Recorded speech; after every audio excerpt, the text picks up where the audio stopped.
welcome to the second D&D OC help stream. I forgot to get music. I'll get that in a second. But for those of you who've never seen me before, don't know who I am or why I'm doing this, if you're watching the VOD in like 5 years, hi, my name is Casper, or at least that's what I go by on the internet. I am the primary writer for the Room for Love Dorian stories. I have written a full-length feature film, and I have about 20 years of D&D experience almost underneath my belt at this point. So I have a lot of experience with this kind of like thing to do.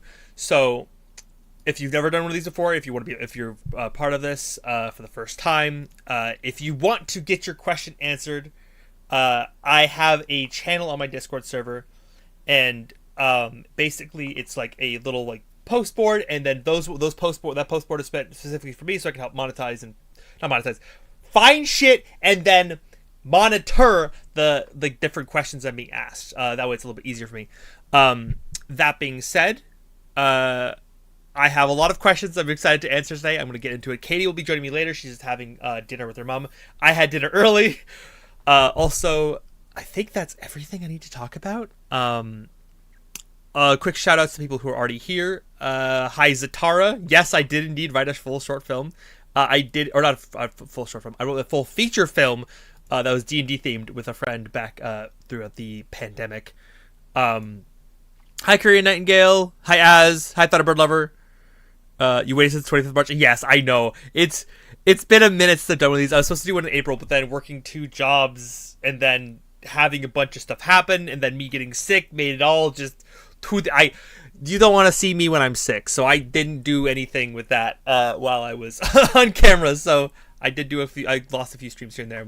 One of those is supposed to be the DD Help stream, so I pushed it to now, but we're here. I'm going to try to get another one of these over the summer. I have a lot of content I got to figure out for the summer, because I might not be doing as many like live streams, but just still get lots of content over the summer. Anyways, I do want to get into it. Right. If you want your question answered, I'm prioritizing the ones that I have already seen who've been waiting for a while, but if you want to get your question answered, I will answer your question on stream if it's... I'm helping people I'm helping people who have questions about their OCs and stuff like that. F2P Coder. I have a lot of D&D experience, but if you want your question answered, I have a priority list of people who have already on the server and have gotten involved with the like help channel. But I'm going to answer questions through chat if we run out, or there's a good question chat. I might just be like, aha, that one. Because, Brain likes to answer question that makes Brain make funny sound. I don't know what that meant. Shut up. Let me quickly get some music in the background for y'all.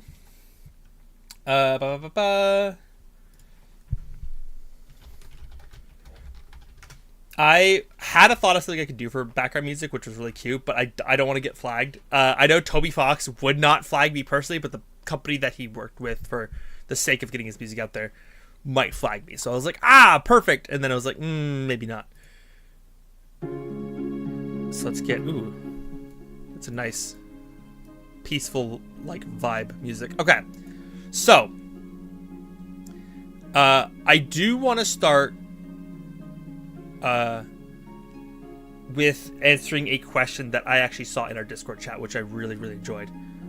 And that was from Zatara, and it was... Here, I can do it the way I did last time as well.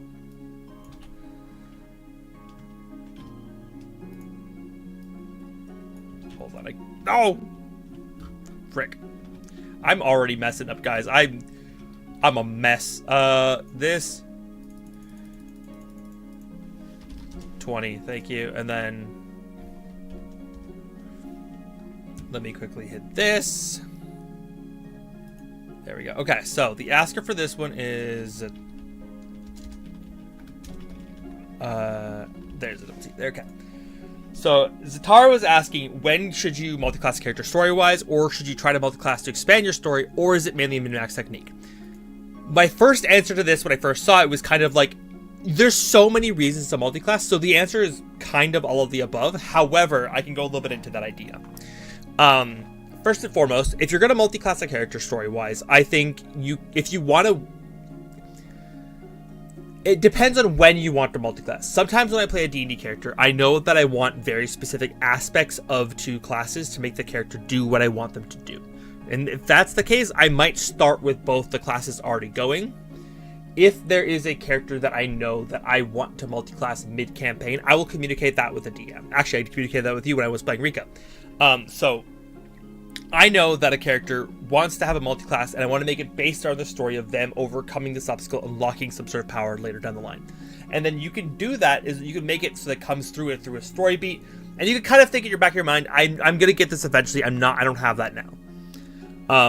There's definitely like min-maxy techniques you can use to make stupid characters in D&D, and that's also completely a possibility. I did see your message, Thunderbird Lover. I did notice that you were here 2 hours early. But there's like plenty of reasons to multiclass. I think you could also have a reactionary character. You don't have to go in with the plan of being like, yes, I'm gonna multiclass this character.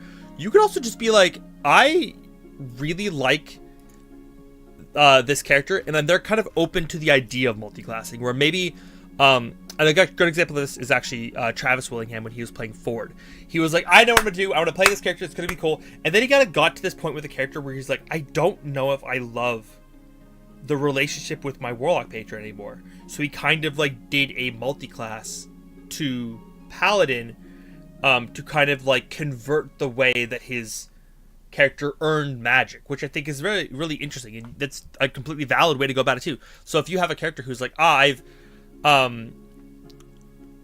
never done a multiclass before, but like I'm open to the idea. Maybe you have a character who like could be touched by a genie, or maybe you rub a lamp in some temple like Aladdin, and then all of a sudden like, oh, now I'm a genie warlock. Oh shit, that's crazy. So you could definitely have a reactionary situation as well. Like it doesn't have to be. There's so many reasons to multiclass. It could be because you want some sort of martial mechanic like we discussed last stream with Bard. It could be a story beat. I think if you're going to multiclass a character, there could be a reason behind it. It doesn't have to just be like I like this mechanical benefit. Like you could find a good mechanical, like a story reason if you want to.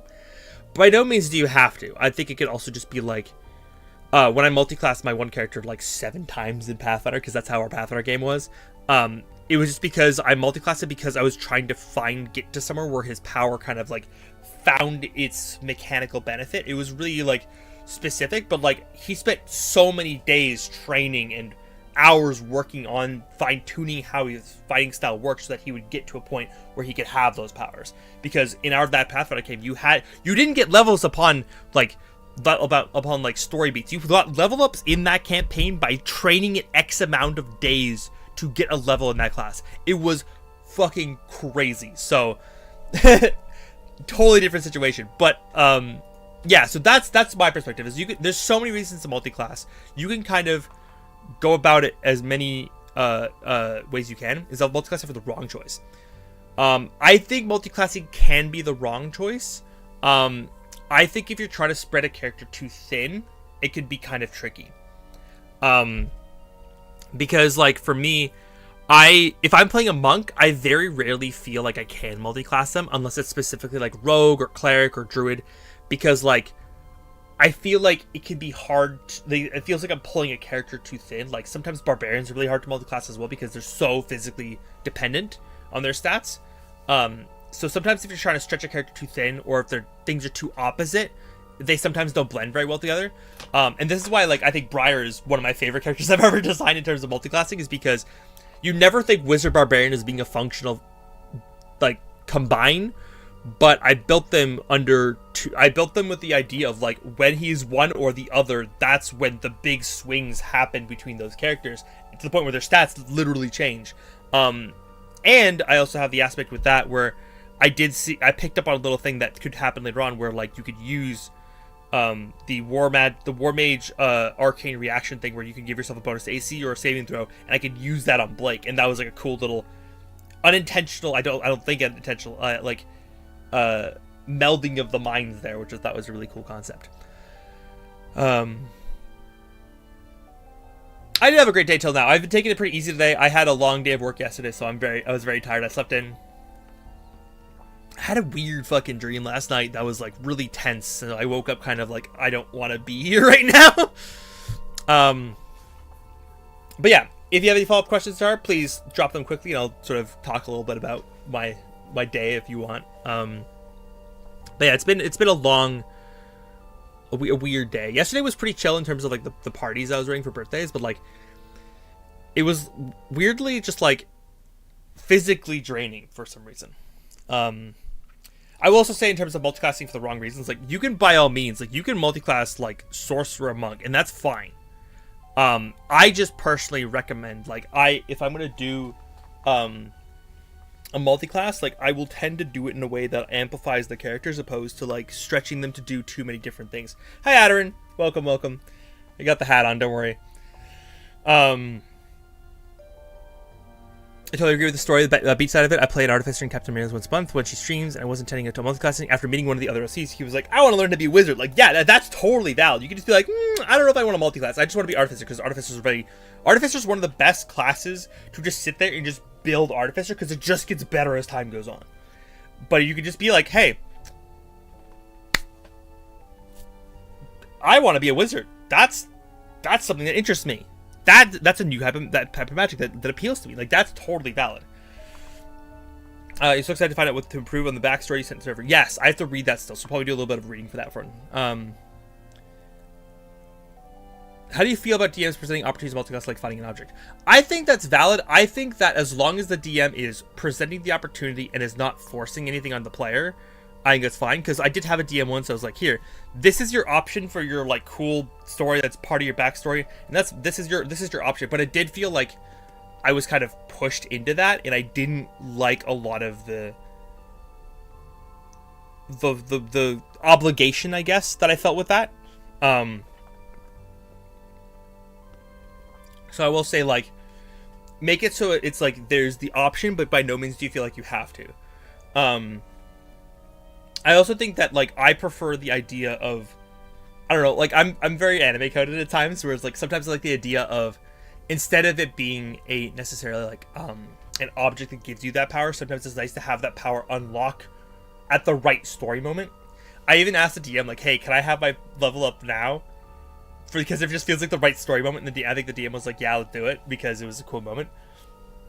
And I've also worked with DMs where I've intentionally nerfed my characters, because I don't care how strong my character is until the moment happens. When that moment happens, I want my character to be busted, and don't worry, they are busted when they want them to be. I love that. I love those moments. So sometimes it's better to have that power come from within, or from a reaction, like, because you know, when the character, like, think of like just even innate human adrenaline kicks in, and that's when your body and your brain are like, I need to do something right now. I am doing something. I'm on this high of adrenaline, because your body is in that fight or flight response sometimes. So if you have that reaction, it's like, oh shit, now my body's kicking into overdrive. Now that magic kicks in. Like, that's those kind of flavors can be really fun to play with. It's not a question for DD about the system. I want to create a character similar to Acheron from Honkai Star Rail, where my OC has kind of an ethereal side tied to finality of death, and that also has a mask or dual identity that exists beyond the ties of death. Pathfinder 2E. I don't know anything about Pathfinder 2nd Edition. I did play a lot of Pathfinder 1st Edition. There was a lot of resources back then. I definitely spent like hours like reading and just learning about different classes. Try to find, like, when you're doing your research for specific keywords, like, if you want to build something like similar to Acheron, don't be afraid to, like, I'll like straight up be like, Acheron, Honkai, Star Rail, custom DnD subclass. Like, I'll just do this, and then like someone's already doing a how would you build Acheron. Like, this already exists in the internet. I didn't do anything to make this, but sometimes like you could find a basis and then build off of that in a way that feels good.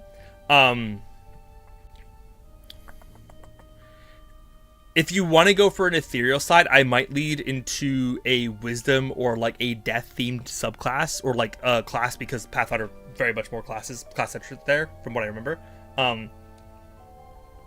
Like, don't be afraid to just sit down and be like, okay, I'm gonna build this character who's ethereal. I want to sit on this idea of like finality death, because like there's death clerics and stuff like that in 5e like as well. I would definitely look into the idea of trying to pull upon aspects that feel like the mechanics you want, and then a lot of the time you can just add flavor. Like flavor is flavor things the way that feels right for you. Like if you have an ethereal side, maybe the mask of dual identity, that could become like I keep thinking actually D&D 5e, is it like not living death monk, warlock, hold on, actually let me double check what my resource before I look into this, because there's a warlock subclass that makes me think of this. It's called, is it Undying? No, it's Undead, isn't it? Yeah. The Undead Warlock subclass in 5e is very similar to what you're what it kind of feels like is that your spirit kind of comes out of your body. Like you could reflavor some of that shit in a way that feels good. Like maybe the spirit that comes out of your body when you get to those later levels is completely a different personality. Like you could play on those aspects if you want. I would definitely don't be afraid to do research. I spent hours doing research back in the day. I remember I was building a level 10 character, and it literally took me 10 hours to finish that character sheet. Both between research and just constructing it. Because, Pathfinder character sheets, ooh, that took so long to make. I can whip out a D&D 5e one like that now. But, Pathfinder took me a hot minute to make those character sheets. But yeah, I would definitely recommend that. If you have any follow-up questions, F2P Coder, let me know. I'm going to go back to the Discord server for more questions because free. Let's see. So we did that one. I wanted to answer this one from you, because I thought it was very nice. So I'm actually going to copy this one over. Because it's kind of a two-parter for a question, but I think it's a pretty fun question. So Az was asking, because I'm pretty sure, Az, you're still in chat, right? I know you've been bouncing in and out because of work and stuff, but you're still here, right? I gotta confirm you're here so I can actually listen to the response. Oh, you need to work tomorrow. It's 11 p.m. Okay, I'll do you next, courier. I'll just finish Az first. Okay, amazing. Your biggest issue is role-playing the OC because she would be disconnected between two entities. It's the same person, but it's not really. Okay. Last note for you then, F2P Coder. Actually, I can answer that question, but I have another question that is tied to that question. So let me get to that question, and then I'll answer both at the same time, because I have, and you don't know me very well. This is your first stream, I'm pretty sure. I have multiple characters with multiple personalities. Even the thumbnail was literally the wizard and the barbarian. That's the same character. That is the same OC that I cosplay on my channel. So I have lots of notes about playing two characters who have completely different personalities and stuff like that. I've worked a lot on that. I'm streaming both on Twitch and YouTube at the same time, Adarins, so I'm reading both chats at the same time. They're both appearing above my head, but at the same time. But I'm streaming to both sources at the same time, and it doesn't change the information you're getting or that I'm streaming to you. If you want your question prioritized, the best way to do that is through the Discord server, I will say. Those questions are getting answered first. Okay. You'll see your take on OC for a campaign is just finished. He's a 5/5/6 social group stalker ranger and homebrew warlock for another content creator. I love it. Triple multi-classes can be scary in 5e, but it is possible, and I'm curious to see the build. If you put that in the OC chat section of the Discord server, I'll take a look at it for sure. Because I definitely would need to see a little bit more about that build, because I'm really curious about it. But as was asking, as well, actually, I'm gonna put your name up here so I can keep track. As Relux. Okay. Oh, I misspelled it. No, I'm bad. Okay. He's got all of Asian debuff. Sick. Also, actually, before I get into this, sorry, my brain is running in a mile a minute. I also am getting the sword that you gave me I'm getting that one polished for content coming up soon. So I'll be picking up on a Wednesday. I'm excited. Apparently the rust did a little bit of damage, which is unfortunate, but hopefully it's okay. Fingers crossed. Hi, Lemon Eater. Okay. So, as was asking, how do you bring about older game references to 2.5, etc., to 5e? Specifically this side.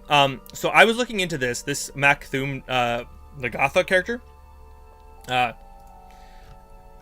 my god, stop popping things up, please. I just want to read about this man. So this is a, is this a god, or is this like a D&D, like a stat block kind of vibe? That was the only first question I had to ask.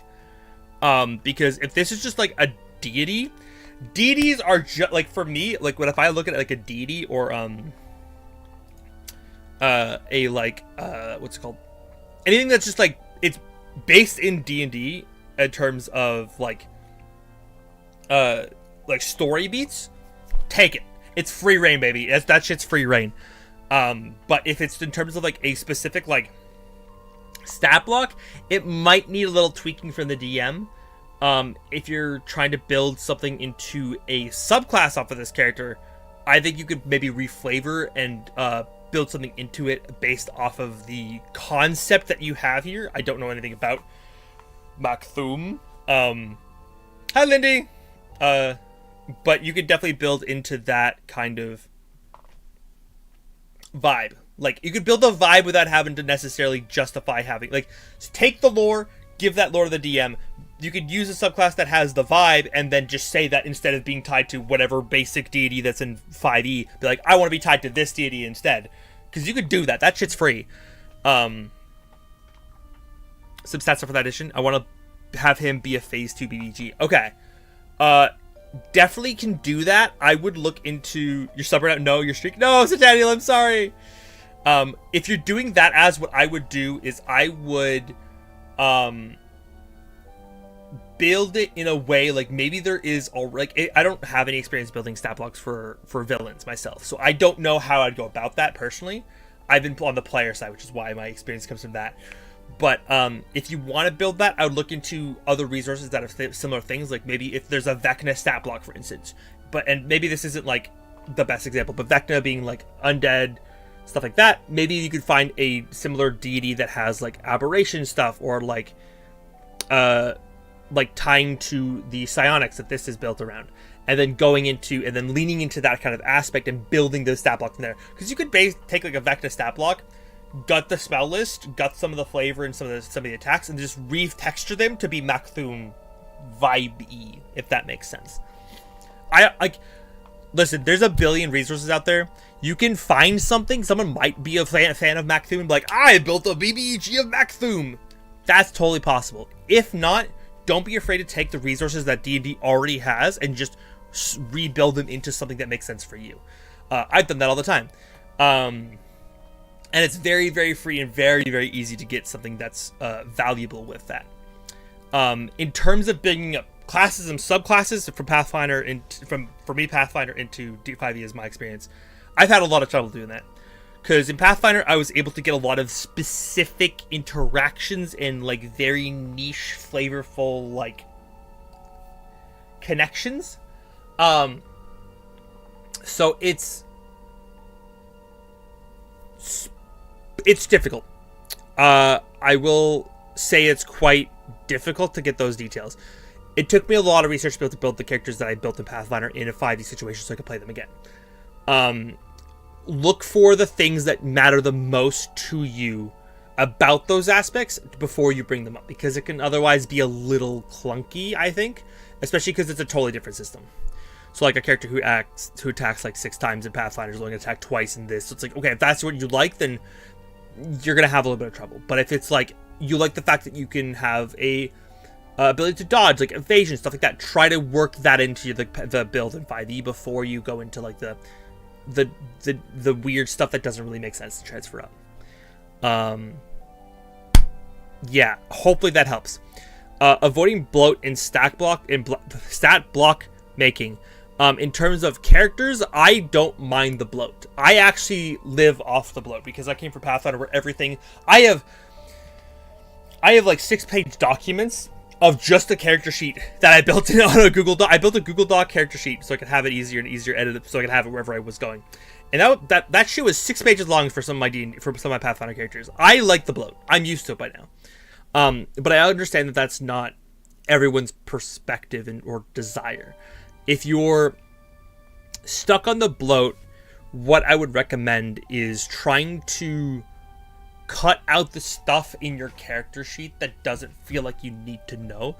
Like, sometimes if I'm on like a limited space for a character sheet, I'll just like make the note and be like, I have a good example of this is like any of the packs that you get for your starting character in level 1. Just write the pack. You don't need to know what's inside that pack. If you need to know what's inside the pack, just Google it while in the middle of a session. Don't be afraid to use the internet to double check your sheet if you have something that you aren't sure what it does. Or ask the DM. If the DM doesn't know, they can look it up. You can look it up. It's just like trying to get rid of, like, you don't need to write like, I have a torch, I have rope, I have this, I have this. Just write the pack in your character sheet, and then if you need to know what's inside that pack later, you can go look. Like, if you're like struggling to find something to do, like, look into the pack later on. Like, you don't have to know. If you have a key piece of information that's inside that pack, like say the torch is what's really important to you, put the torch on a separate line. Everything else in the pack, shove it on the pack and forget about it. Like, you don't need to worry about that. And in terms of like the actual like mechanics, what I do is I will draw, like, I like the bloat, so I put everything in because it's important for me to understand the wording. But sometimes it's important to just get the details that matter. Like, if you're trying to say, like, oh, I have Thunderstep. Okay, it's this kind of spell, this level, teleport this far, and then does damage. And then write the damage in, like, 3d10 or whatever. Right, and then, like, you know what the saving throw is going to be because it's already in the other part of your character sheet. Like, you don't need to write, like, a wisdom saving throw, blah blah blah, because you already know if you're a sorcerer, it's gonna be a wisdom saving throw. Sure, that's based off, or the constitution saving throw, that's based off of. So you write con saving throw, and then you just like think like when you're in university and you have to jot down notes. Like, that's how loose you could be with these spells and like stuff that you need to know. And then for me, I like to focus on what's really important for that character. Like, say, let's give Briar for example. Briar, I had a full spell list. I only really had to memorize and keep track of the few spells I really knew. And then under my attacking page, I had like all of Blake's stuff. Like, I had like Blake's sword, I had Blake's attack range, I had his abilities that I need to consider. Like, okay, if I'm in combat, it's probably going to be Blake. These are the things I need to know. Everything that's Briar related, go to the spell list for that. I don't need to worry about spells on Blake. I only need to worry about on Briar. So I actually color coordinated my character sheet to be able to know the spell list, that's Briar. The combat, that's Blake. If I'm in combat with Briar, I'm going to the spell list anyways. I don't need to worry about the other shit. If I do, I just need to know the two important things of I have a reaction here, I have a reaction here. That's it. It's basically going to be the entire spell list. So try to like compartmentalize your character sheet in a way so that like you know that I'm only worrying about this stuff here, I'm only worrying about this stuff here, and then you don't have to have like I have to look at the entire character sheet at once for every single roll, for every single detail. Like, I can give a example with this with my character sheet for Rika. Like, for her, I found this online. This is not my character sheet. That's not my art. This is just the D&D character I'm playing in campaign with Zatara. As you can see at the bottom here, it has basic info, ability scores, attacks, traits, spells, inventory, campaign notes. It's all separate so that it's easy for me to find. My old DM sent me this one, so I don't actually know who read the original at this point. But I absolutely love this because, like, I know attacks, that's combat, spells, that can be in or out of combat, but that's all in one page. I don't have to worry about this stuff until I'm actually there. But, like, I can jump between all the details very easily, and I can do all of that in a way that makes it so I can compartmentalize those details, so there's less bloat, as you were asking. That's, like, things to do, like, whatever you do to organize your binder or whatever to make it so it's easier to find your shit, that's super useful. I've been talking about this for a while. Okay, I'll move on. Hopefully that helped, Az. I know there's a lot of information there. So I want to, because I know Courier Nightingale has to go home soon. So let me take a look at their, see the character base. She already done Warlock Sorcerer, not the optional subclass for the RP. They are.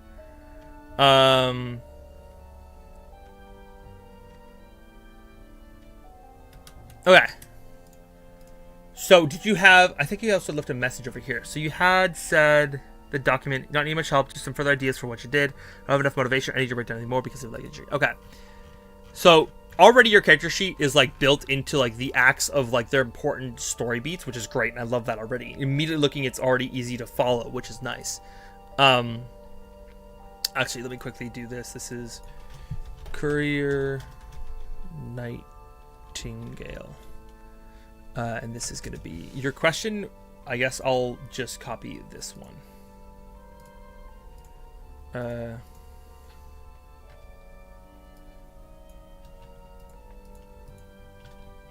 So do this. I'll make this 20 again so we can actually read it on camera.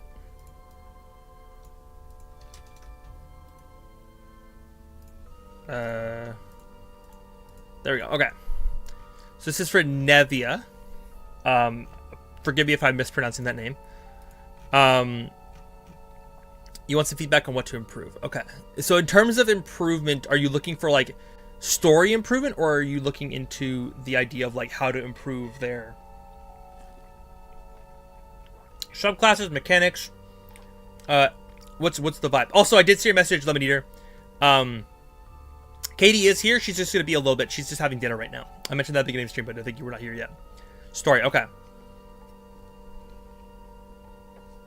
Yeah, BBEGs are big, bad, evil guys. I think it's hilarious. So let me just quickly catch up on chat.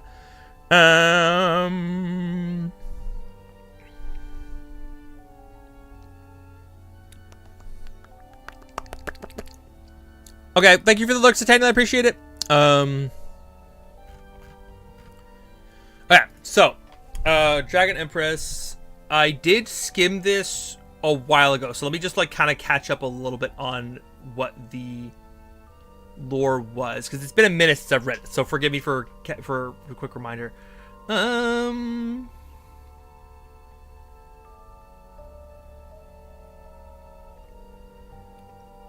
It's interesting because the way that you've structured at least like the first act, like a lot of this seems to be very strong like lore for the world as well, and not just for the character, which is great. Some DMs love that, some DMs don't like that as much. Most of my DMs know that I'll give them hopefully enough content that'll help define the world.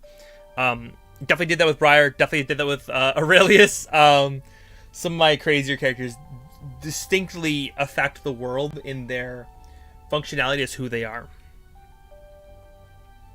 Separate into acts, so when you need her, you can choose what time point. Ooh, that's interesting. Okay, that's a fun way to pull upon her, so you know if you're playing a character and it's like, hey, she's at this point in her life, you go, okay, well, this is where she is in Act 2. This is her creation. This is where I know where she is. I'm playing her as a child, or like I'm playing her when she is in the cult, or I'm playing her. Like you could kind of build off of those different points. I actually have that with Aurelius. I played Aurelius when he was neck deep in the fucking cult that he was a part of. Not cult, like guild, Assassin's Guild, Thieves Guild. Yeah, Assassin's Guild is probably more accurate. He was neck deep in this Black Widow Red Room.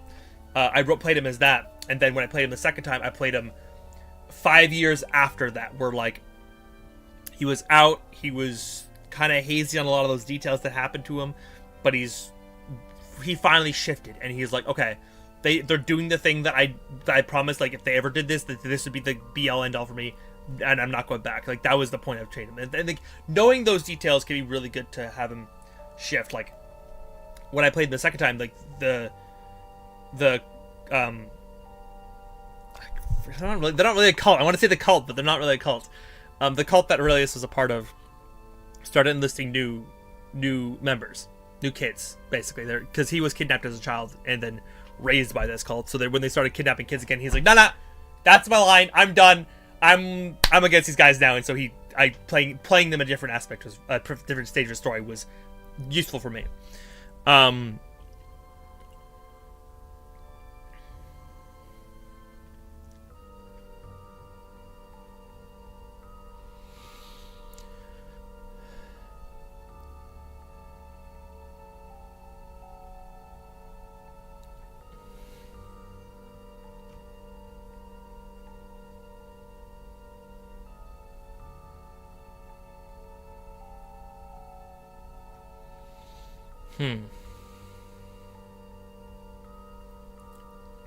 I'm going to focus on, I think, the last aspect is a little bit here when I talk about Nevia here, Courier. We can go a little bit more detail, because I think in terms of... I have a few points already I'm gonna bring up, but let me read this part because I think this is new.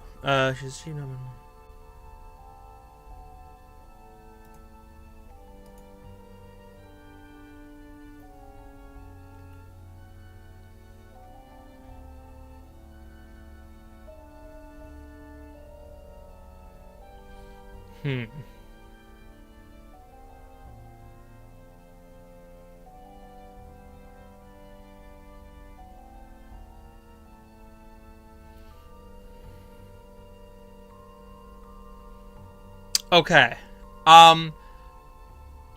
If I were to play her, just off of what I know when I'm reading, I would consider kind of three big things, Courier, going into that kind of a character. They already have a lot of lore, which is great. Like, you can have, like, tons of lore, like an old character. I have a character who's 10,000 years old. At least, that's what they say. Like, Motley is a character that I cosplay, and that's the character that I played, and they're ancient.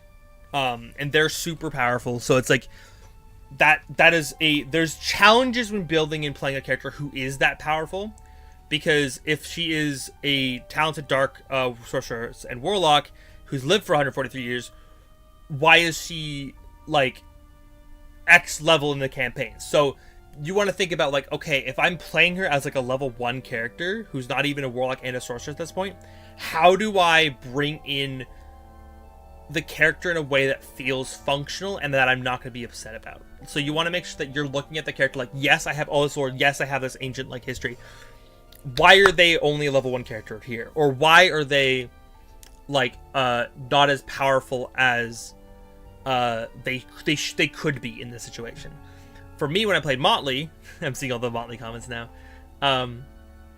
When I played Motley, I made it that they were limited by how much like when Motley's mask was attached to the host in that campaign, they were still accumulating their power, so they didn't have all of their fancy shit that they could do because it was a new host body. The new host body, yeah, they're a little older now, but they're not. It's like the host body doesn't have the same magical potential as the god himself. Actually, perfect. If they aren't this smart and lost their power twice, play them when they've lost their power. I think that is immediately so much more interesting because it gives the justification to why your powers are missing, why you're not the super strong, powerful, like, god who runs this whole country. Because it gives you the energy to be like, I want my fucking power back, I'm pissed about it, and I can do shit, but I can't do the shit that I want to do. And it can be played up for comedy, it can be played up for story and drama. Where like, oh, like the tavern keep is being attacked. Oh, fine, let me deal with this. Why is my magic not working? God fucking damn it, I forgot I lost my powers. Like, you can forget about it. Like, there's so many fun little minutiae you can play with that can be really fun, especially if you're playing the character specifically in campaign. If you're playing them in a campaign, I would play them when they lose their powers, because then it opens up a plethora of opportunities for you to regain that power temporarily, long term. Maybe it's like a scaling thing, and that's how you, every time you level up, you get a fraction of your powers back, which would be so cool. And now I'm mad that I don't have that character. I need to write that down. A character who actually is like a god, and they're building up a fraction of the power every time they level up. It's kind of sick. That's kind of a sick concept. You do that? Hell yeah. Okay, that's definitely what I would do. I mean, I think you have a strong character. I think they're good. I think if you're going to play a character who gets, like...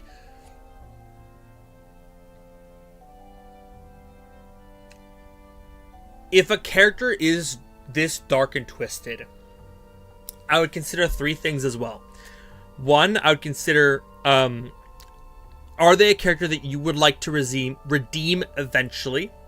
Yes or no? I don't necessarily need to understand that to ask my next question. If you want to redeem them, is separate as well from whether or not that they could be redeemed. Because I have a character who I think is 100% unredeemable, but I think they could be. And I think that's a very important distinction to know, that if I'm playing a dark character who this character feels like they could be in opposition with a lot of adventuring parties, why do they stick around with that party is the third question. Like, why are they sticking around with a party who in traditional D&D, they try to be heroes, they try to save the world. Why does she care to stick with them? as a like person who effectively could be a BBEG. Like you could make Nevia a fucking villain in a campaign, and I would believe it. She's manipulative, yes, but I think it's more interesting if, like, yes, it's easy to say I have a character, yes, they're manipulative, yes, they're just using the party, but I think it's important for an actor who's done tons of stuff over the years, but also for a villain. She was written as a BBG. Amazing. Okay. If you're playing her as a character with a party, though, try to find the moments where, if the party is expendable, why does she care about them? Because, and I'm gonna get the full camera with this one. If you're playing a villain, they have to make them a villain that isn't just he twirls mustache, I'm evil. The best villains sometimes have those moments that make you go, I don't want to like them, but I like them for that one detail. And I think a great example of this is Silco from Arcane. We absolutely fucking hate Silco because he's a villain, but we love him when he's being a good father to Jinx. It's twisted, it's corrupted, it's like dark in a way, but he still cares about her, and you like that he cares about her. So even if a villain is crazy, if they're manipulative, if they're just using the party, you still want to find those moments where the villain is someone that the party and the players can go, I don't normally like this character, but I like them in this moment. And I think that makes that's so fun to play with your party and be like, yes, you hate my character, but I'm going to make you love her, and I'm going to make you want to change her, to redeem her, to be a character that, whether or not I want them to be redeemed, whether or not I think they can be redeemed, I want my party to think that they can be. I want my party to work towards that. I want them to fight for it. I want them to believe that there is a good part of her inside there. And you as the player can decide whether that's true or not, whether that is there. I think it's always fun if there is a part of like, it can be these like 0.0001% chance that they could be redeemed, and it has to be perfect for it to happen. That's okay. I think it's fun as long as there's a little tiny sliver of a chance that it could happen.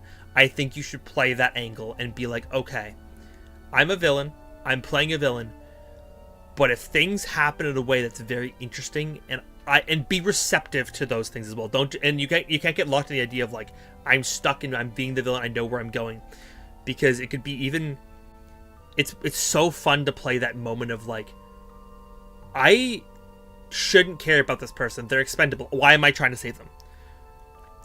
Yes, they're useful, but there's that little part of you that just goes, they're kind of fun to have around. Because, you know, sometimes it just starts with that. Like, they're fun to have around. They entertain me. And that could be something that's super, super simple as a starting point, is they entertain me. And then it builds, and then builds, and then it builds. And it could be like, that could just be the starting point. And it could go from as nothing to as like crazy, like you have to have X, Y, Z happen before you even consider redeeming the character. But as long as you have in the back of your mind the idea that there is something that they can fight for, and if you believe that it can happen, then the party will try to fight for it, and I think it'd be very fun. Use a better idea. I call it the even bigger, badder, evil guy, like the enemy of the enemy is their friend. That was ever because of even the bigger, badder guy in the background. Yeah, well, that's the thing is the enemy of my enemy is my friend. So if she is a crazy person who's super strong, that dude is so much worse. Like, Thanos is so much worse than Loki. We'll work with Loki if it means we take down Thanos. Like, that makes sense. Like, I get that, and that's totally viable. But I think when you take down Thanos, like, we as people loved Loki because, yes, he was sexy and hot and Tom Hiddleston, but also the idea of him is that we were rooting for him to care. We want him to change. We want to believe that he can be good because of those moments where those vulnerabilities come up that really feel like he's more than just the idea of the villain, but he's very human too. So that's what I would play on. Hopefully that kind of answered your question. I didn't really get too much in the details like what to improve, because I think I don't want to tell you whether your story's like good or bad or what I change, because like at the end of the day it's your story. I'm not going to tell you that your story is good or like I think as long as you like your story, especially if it's like the case of like a D&D thing, play your story.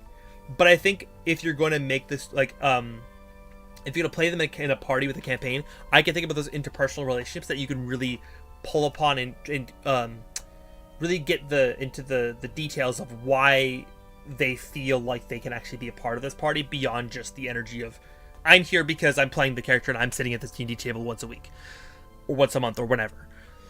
Like having the option to be like, okay, why is my character actually here? So okay, good night, Courier. Thank you so much for the question. I really appreciate you being here. We shall move on then. Does Motley power change with host power? Like stronger makes them stronger? I don't actually know the detail of that answer, Zatara, but it's something that I think I talked about with Andy back in the day in terms of like how Motley's powers, like why justifying why Motley wasn't as strong. It's because their body can only handle so much magic. You can't just. It's like the idea of like All Might eating the hair, just like eats the hair, then just too much power explodes the limbs off. Like you gotta feed the power in slowly, you know. 60 minutes. Oh, I'm sorry, F2P Coder. I start stream at 5 my time, so I know it's bad for your livers. But if you want to watch the rest of the stream, it'll be up. The second stream's up, it's already live, so like it's already on YouTube. It's already there for you to watch. So if you want to watch it, you can watch it whenever. We get into more questions, so if you have more advice, and if you have another question you want to ask F2P Coder, feel free to drop another question. If you want to like save it for next time, just drop it on the Discord server. Actually, I should put a link. The Discord server link is on my, like if you open up my my YouTube page, it's like the link underneath my like name, so you can find it there. Super easy. And if you're on Twitch, just !Discord. That's how I know you'll be able to find me easier, and you'll be able to have access to the OC help channel, nice and easy. That's for everyone. And I'll answer those questions as we do these streams. First and foremost, the best part of Loki is he cared too much. That's what made him a villain. He was willing to pay whatever the cost to earn Odin's recognition and later Thor's forgiveness. Exactly. He went so far and so twisted to get to what he wanted, which was he wanted familial love, because he, like, again, Loki's adopted in that series. Like, he is adopted. He is like sad lost boy who wants love and family, and no one really gave to him beside his mother, really. Anyways, next question. Huzzah! Brain working, I think. I will close up this one. We did Courier Nightingale. Okay.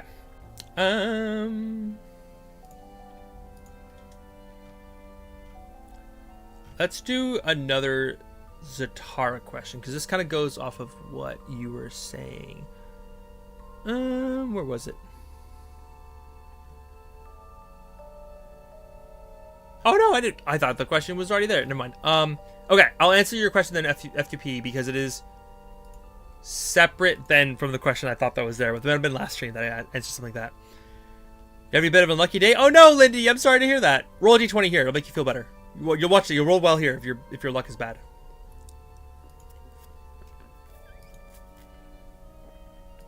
So F2P Code, you were saying that disconnect between two identities as it is the same person, but not really. They see the world differently and think differently. When designing a character,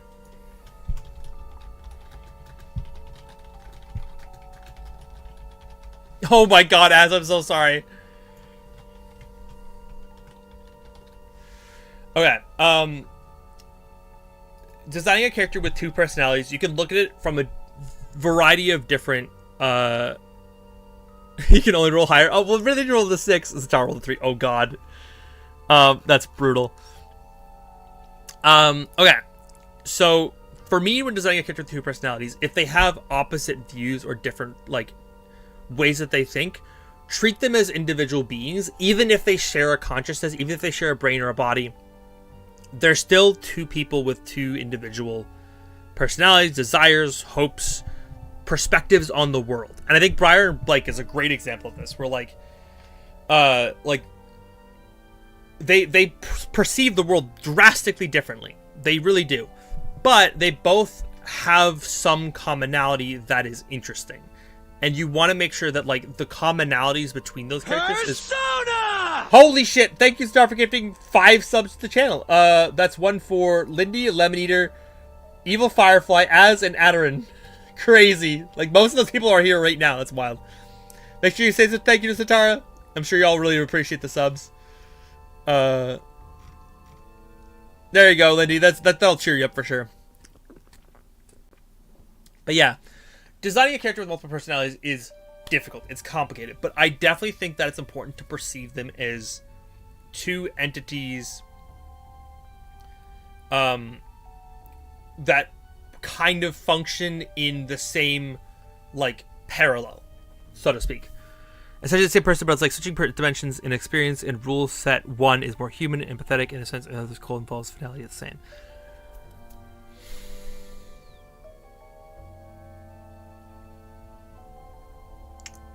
Again, I think as long as you separate the aspect of the two characters and, like, having a physical change between them can help your party understand who, like, that they're dealing with. Like, I think of, like, characters in, like, Phoenix Wright or Danganronpa, games like that where they have characters with two personalities. Having a physical perceivable change can help the party kind of go, something's not right here. And then, or not necessarily not right, because, you know, people have multiple personalities, but the idea of, like, something is not the same as it was before. So you want to build into the idea of, like, okay, there's a physical change, whether it's, like, it could be as simple as, like, posture. It could be as simple as, like, the way that they hold themselves. Like, maybe one holds them a little more high, one does a little more hunched. Like, anything, like, it could be so minute, the way that they kind of, like, walk or talk, or the pacing of their speech can be very important ways to determine, like, there's two people going on here. One of the first hints from Motley in my campaign was the idea that, you know, when you were talking to Flynn, you felt a little bit more of this, like Flynn had an Irish dialect, so, like, whenever I'm talking to Flynn's dialect, it always sort of, like, speak in a sort of tone like this, so people were like, why are you talking like an Irishman all of a sudden? What the fuck is going on? Whereas, like, you know, with Motley, it's like you have this more deep, gravelly voice, and they kind of get really upset with you, and like, they kind of, like, they're freaky, and they kind of want to play this sort of, like, angry voice. Like, it's two completely different voices. So I'm doing the extra effort so my party knows there's two different people here with different perspectives, and they're gonna react to you differently if you ask them the same question. I think it kind of just be similar. We're like, if you're talking, like, if it's a magical thing, we're like, never mind, I'm saving that one for myself. That one, I don't know if it's actually true or not. I'm writing this down for myself very quickly, because that's a sick idea. And this is how I come up with character ideas, chat. Sometimes I'm just word vomiting, and then something clicks, and I go, that's brilliant. I need to write this down. Where do I write this down? Fuck.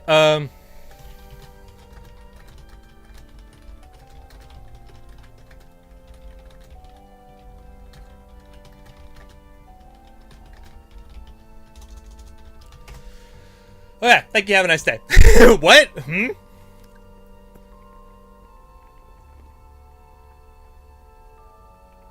Okay, perfect. So having a physical change is definitely very helpful with that.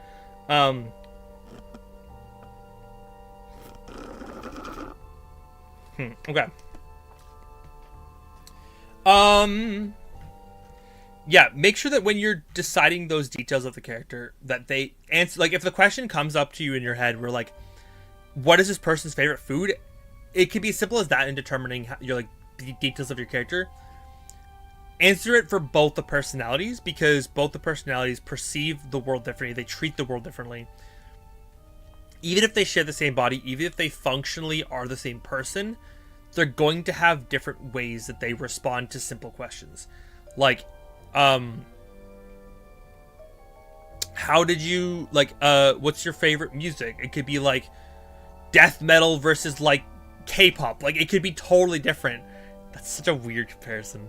But, you know, my point's still there. Hopefully that helps a little bit after you beat Goater. I know that you're going to be probably going to bed in a second here, but hopefully that helps a little bit. If you have a more specific question, I can kind of get a little bit more into that detail. If you want to submit one on the server, I can get to that in a little bit. But I have thoughts. I just don't know how to like fully voice those thoughts because I don't have like, it's like I see the ethereal idea. I'm just trying to like narrow it down. So hopefully that helps a little bit. If you have a more specific like follow-up question, feel free to leave it. And I'll get back to you when I can. But I do want to progress because I do see some other great questions here as well. I want to save this for when Katie back because we have some thoughts about dream skip sequences. Okay. I think this is a very fun question from Zatara. This is about playing an angry character.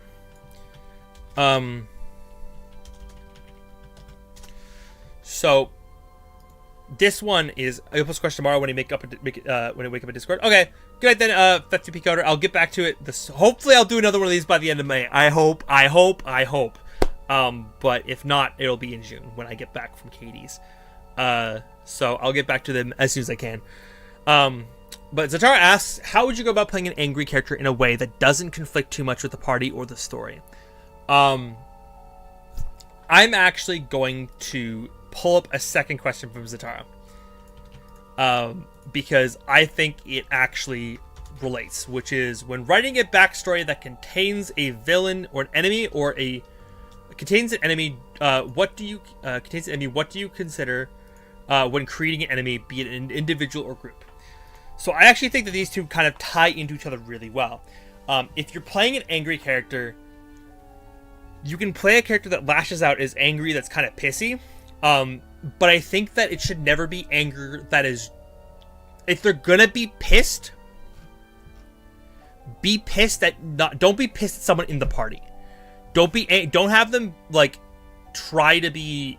Especially if you're not comfortable with the party's, like, if it's the first time playing anger and it's like, you don't really know how it's going to be read, or like you're not used to the party yet, don't have the anger be geared toward anyone at the party. Create an entity, a villain organization that wronged your character. Have them be pissed off at that person, at that group. And that anger comes out through their day-to-day. Like, I'm going to use Bakugo scene as a reference point here. He gets pissed at someone for cutting chives wrong. He's not angry at the person for cutting chives. He's angry at the person who wronged him, but he's taking it out here because he can't regulate those emotions well. I mean, that's something that people in everyday society deal with. I dealt with that in the past as well. So it's like, have the character have conflict with something that's predetermined between you and the DM. Like, if they were wronged as a child, or if they have, like, a deadbeat father, or if they're, like, pissed at a government organization, or a cult, or a secret, lab that kidnapped them as a child, like Aurelius. I don't know. Whatever that is, make them be fucking furious at that specific entity. They're so angry about that entity because whatever they did really fucked them up, or permanently hurt them, or whatever. Make them be so mad at that entity that it comes out in their day-to-day. Whether it could be through like triggers of like someone abandoning them, or like something simple as like the only thing, like if the only thing that you find solace in is cooking, and someone fucks up your cooking, like that gets you upset. Really like play the idea of your anger is never directed at the party or the individuals, but in the aspect of I'm pissed at the world and you just happen to be in it. Like that kind of energy. So that I'm going to answer that one. So don't make the conflict with the party, make the conflict with an aspect of the story. Because you can have the story go like, so say you have a character who's like pissed off at say that they were pissed off at like whatever happening to them in their childhood. they can be pissed off at that organization or that individual and put them as an NPC or a villain in the story that they can fight. But lean into the aspect of they can still be angry at what's happening and like the world, but they're really pissed at that person. They're really like, just remember that person is pissed at that individual, at that organization, and they just happen to be in the world. And then have your story not necessarily be only about that conflict, but make sure that to sprinkle in those aspects of the conflict. With Aurelius, he was pissed at obviously the organization that kidnapped him and was now trying to recruit new kids. So what we did was we had it so that Andy reflavored a cult that was in the underground was an old initiative lab. And so when Aurelius got there, he got pissed off. He was like, oh, we're gonna stealth in? No. These guys are gonna know who's coming when I hurt them. Like, he got out of the stealth, walked out, blades drawn. Like, I'm gonna make these guys know who's gonna hurt them. Like, I'm not gonna hide around. Like, and that's him being pissed, being angry, lashing out, but it's in a way that, you know, makes sense for that aspect of the story. It wasn't always there, but when those initiative, whenever I saw that logo, whenever I saw that it was initiative, whenever I knew that was happening, on a dime, my character would switch and be super angry and lash out. And I think it's a very good way to sort of have that kind of anger without having a conflict with the party specifically, because I think it's worse if they're conflicting with the party and easier if they're conflicting with an aspect of the story or a character in the backstory, because that creates a separation between the character and the player, which is important to also consider as well. That make sure that the player is not actually angry at the party, but the character is angry at what's happening in the campaign. A lot of information there, Zatara. Hopefully that helps a little bit. And I'm gonna go straight into your next question, as well, which is, when writing a backstory that contains enemy, what do I consider when creating an enemy, be it individual or group? The biggest I would say there's like a lot of factors I consider for this. Actually, let me chat with fast. If you just finished playing Angry OC, he was very matter of fact to the point he didn't have time for loafing around. He was driven, had places to be and things to do. Either keep up or get the fuck out of his way. Felt the party a lot, but this was the first react of saving them when shit hit that. Yeah, like that kind of energy of like, I'm mad at the party because we're not doing anything to stop the shit that's causing the world to end. Like, what do you mean that we're just sitting around goofing off at a tavern? No, we gotta go fucking kill the guy who's kidnapping kids in the town. We shouldn't be here right now. It's like we're getting information. We know where he is. Let's go get him. Like that kind of energy. Like that could be a very important. Like that could be a fun way to play that as well. When defining a group or an enemy for a character, things that I consider that are very important is I am. With this kind of situation, you want to be as specific as possible. Like, don't just have them be like, oh, this person, like, hurt them as a child. They were their bully. No, what did they do? Oh, they're their bully? They specifically got up every morning, went to class, on the way to class with them, would shove them into a locker, would drag them into the bathroom and gave them a swirly. Like, they were, like, be specific so that that person knows exactly what this person did, and then give those details into that villain and be like, okay, if they were the bully who gave a swirly every day, maybe they, or actually let's go with the locker idea.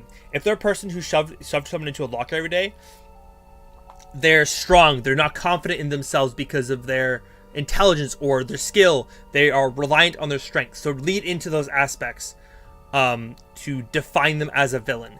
If they're intellectual or smart, make sure that they are smarter than the player that the character you're playing.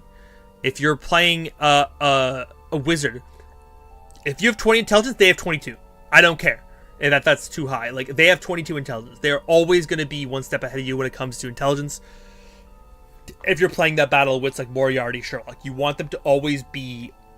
You want that villain to be something that you can, that you know that is something that is in opposition to you, whether it's through belief, whether it's through trauma from your past, or whether it's through a small down desire to beat them, to surpass them, so to speak. Like a good example of that is like with I'm trying to think of a good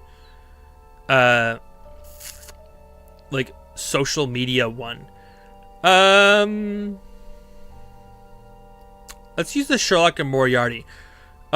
Sherlock believes that like every crime is like a puzzle to be solved, and he can solve them and put away the bad guy. Moriarty thinks that he is so above people that because he's so smart that like crime is just another layer to outwit and outsmart people. Whereas Sherlock does quite the opposite. He uses his intelligence to outsmart and outwit the people who are thinking that can circumvent the law. So they are in opposition of each other because of that. When creating a group or an organization, lead into the idea of if this organization is in opposition of you, why? Why do they specifically hate your character, or what do they want from your character that's important to, like, why? Like, I kind of, like, approach a lot of situations like a child. Like, okay, why?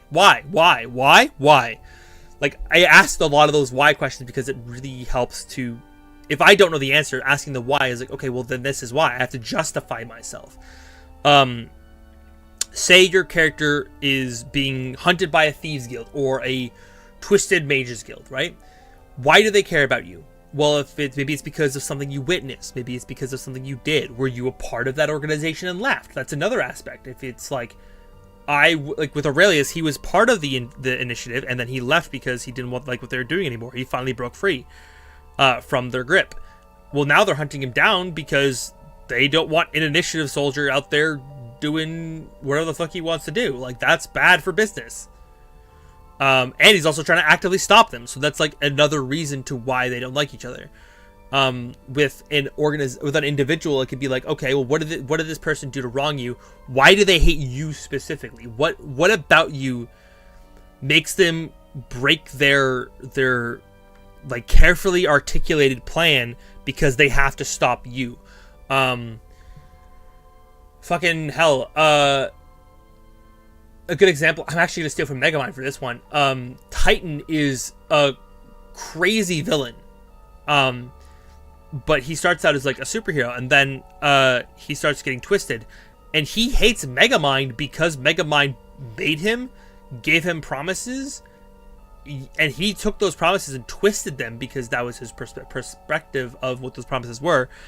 And then he couldn't let, like, he hated Megamind and wanted to kill Megamind because Megamind made those promises and then broke his heart, both as being a mentor figure, but also by being with the woman that he was vying for since the beginning of the film. Like, that is, like, he hates him to his core because of him living the perfect life that he wanted. He despises that the life he's supposed to have because he's the superhero now is being controlled by a villain. That's not how the world works. We know that he's the villain, but like, as from his perspective, he's the hero. Why is the villain getting everything that I'm supposed to have? So he hates that person because of the life that, you know, that Megamind has is supposed to be his. He feels robbed in that regard. So definitely looking at the idea of the opposition, like the why does your character and is this organization or this individual so opposed? Because it's very easy. Because it's so easy to be like, yeah, they hated each other. But why do they hate each other? What is so important about I'm just looping now. I'm sorry. Okay, I'll stop. But the idea is there where it's like, you know, why is it important that your character is at opposition? Make the villain either in direct, like, statistic opposition to you or greater than you in some aspect. And then if it's an organization, like, or a person, did you know them, or they just hate you for another specific reason? Is it like tied to something that you did? Is it because that you are in opposition of their goals? Try to narrow down into the nitty-gritty of like, this is what I am. Like, if you like, this is my goal. Why does their goal completely intersect with my goal, and vice versa? Hopefully that answers the question. I've rambled for quite a bit at this point. I'm not gonna get through any questions at this rate. Does that help? If you have a follow-up question, Zatara, please, with either of those questions, please let me know. I kind of rambled a lot there. There was a lot of information. At least that was my first instinct in response, I will say. Hopefully that helps. If I was a little paladin trying to fight a vampire that was max level and he had threatened the vampire with the deity's wrath in order to get him to back off, you worked it and later your OC straight, punched the paladin in the face, and called him an idiot. Freezing shadow force get everyone very far with me. Yeah. It does? Sweet. Okay.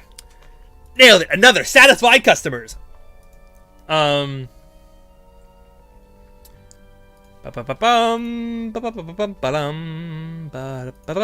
making headway. I need y'all to start asking me more questions, chat. I need more questions given me. Big Man Azron, are you here? Waluigi, are you here? And Adaron, are you here? I want to make sure you guys have opportunities for me to answer your questions as well. I don't think I see you in chat, but if you are, say hello again, and I'll keep an eye out for you.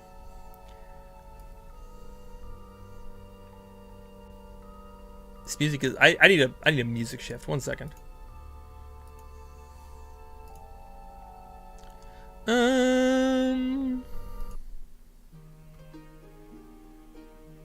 Cool.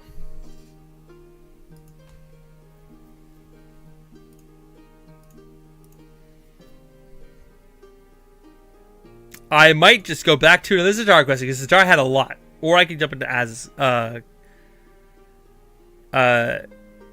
triple class. Assuming you're also still here as. I know y'all have been jumping in and out quickly.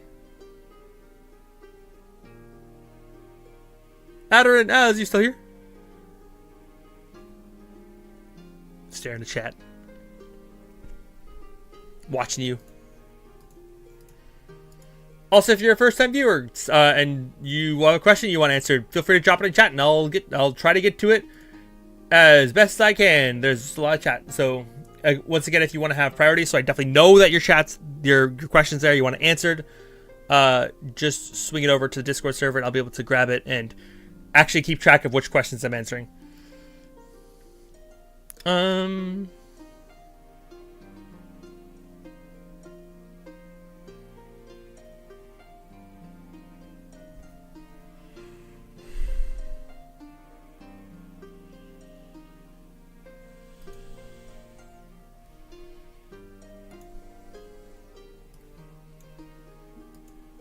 Okay.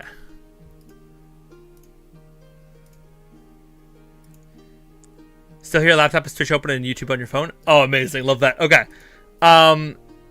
Let me quickly take a look at your character sheet for Ambrose. So they're Ranger 5, Sorcerer 5, and Warlock 6. You said that there are Magic Backstory stuff, gaming sorcerer abilities, Self-Taught Gloomstalker, and halfway through the campaign made his pact with the Warlock patron that is the source of his sorcerer abilities. I'm going to take the build, triple class, just offering him up as an example of multi-classing. Okay, let's take a look. Yeah, so you have...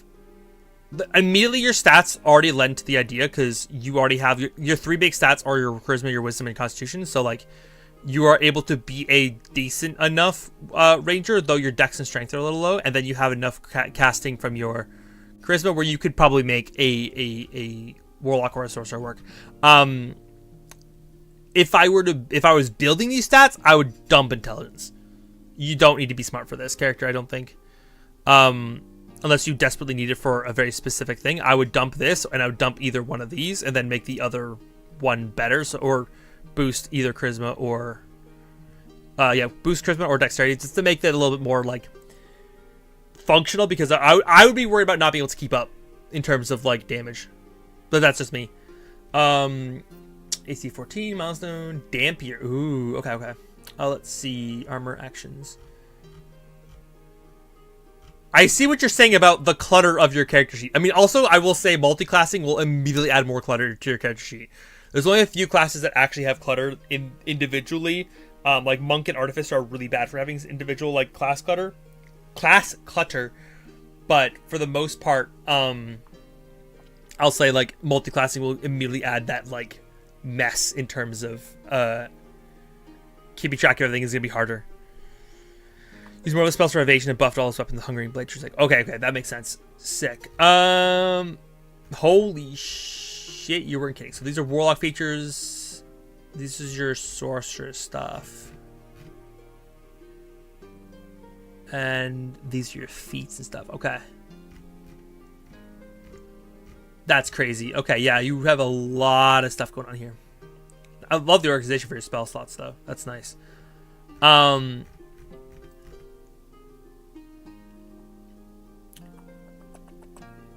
Yeah, Mage Slayer is a good feat of choice here as well. So is Weapon Mastery, so you're better with the two weapons you're going to use. A lot of int throws for history religion checks. Ah, okay, you need the int. That makes sense. Okay. I mean, that's the thing is, like, you kind of want to have a little bit of everything. Miss out the character was so fun to watch. Hey, that's the other thing. Sometimes you don't necessarily like get what a character's doing, but they're just fun to watch. And I definitely done that. Like a lot of the characters Katie plays are so fun to watch. She's very creative with the way that she does spells, and it's very enjoyable for me to like experience that aspect of her like playing. It's so fun to just see her do shit that I would never think of with some characters. Like I would never consider I'm gonna do this with a spell. I just be like, spell says do this, so I do this. My brain no big for spells. My brain hit people with stick. Stick do damage. A big number go up. But yeah, this is actually, I mean, I don't, it's hard to dissect a character sheet that I have not built myself compared to like other people. Like you obviously know where everything is, but I have to like kind of scour a little bit.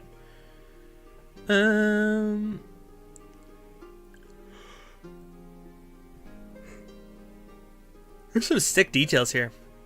I like some of these aspects, actually.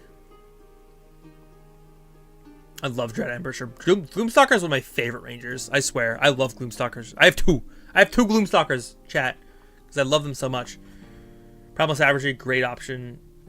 Basic attacks seem to be pretty decent. Like the +1 is like the only part I'm be worried about in the +2 here. I would be like, obviously you want to like evasion and relying on spells that do damage, not necessarily adding your charisma or your stats, because your stats aren't that great. But they look like they're probably great to play. I mean, I played a character who is very evasive as well, and I just like, I played him like a little bitch, and honestly, it's totally valid to play a character like a little bitch sometimes. It's like, oh, all the combat's down there, I'm gonna be up here, and I'm just gonna pew them at a distance forever, and force the DM to come to me. Because I've done that. And I remember when we were coming out of a huge fight in Andy's campaign with Katie and them, and I remember at the end of the fight, half our party was like bloodied or unconscious at 1 HP, and I remember Motley walking out of the fight like, "Hey guys, how you doing? Oh, I'm full health. You guys took damage? Not me." Just walking away like it was fine. So having an evasive build can be really fun, and I think honestly you could definitely build off of. Yeah, it's tricky because I think Sorcerer and Warlock naturally really function well together, and I guess you would have had extra spell slots from Warlock anyway. So you basically got 2 free spell slots with that, and you also got extra half casting from literally Ambrose. Amazing. You probably had a lot of, yeah, you had 2 pack spell slots here, 3 slots here, 3 slots here, 4 slots here. That's crazy. So you had a surprising number of spells despite having a very split character in terms of the mechanics.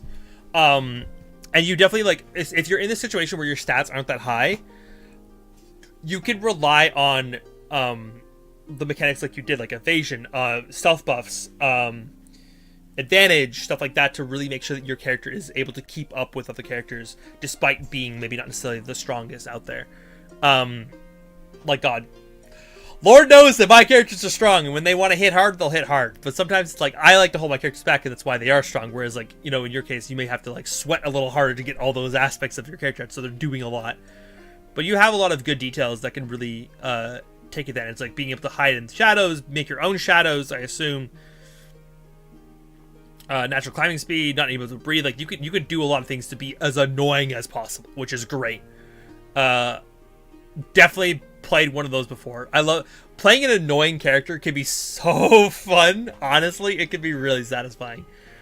I don't have much to add. Like, honestly, your build looks really sick. I might have considered, instead of feats that give you passive effects for doing specific things, if your character's about evasion, I might have looked into getting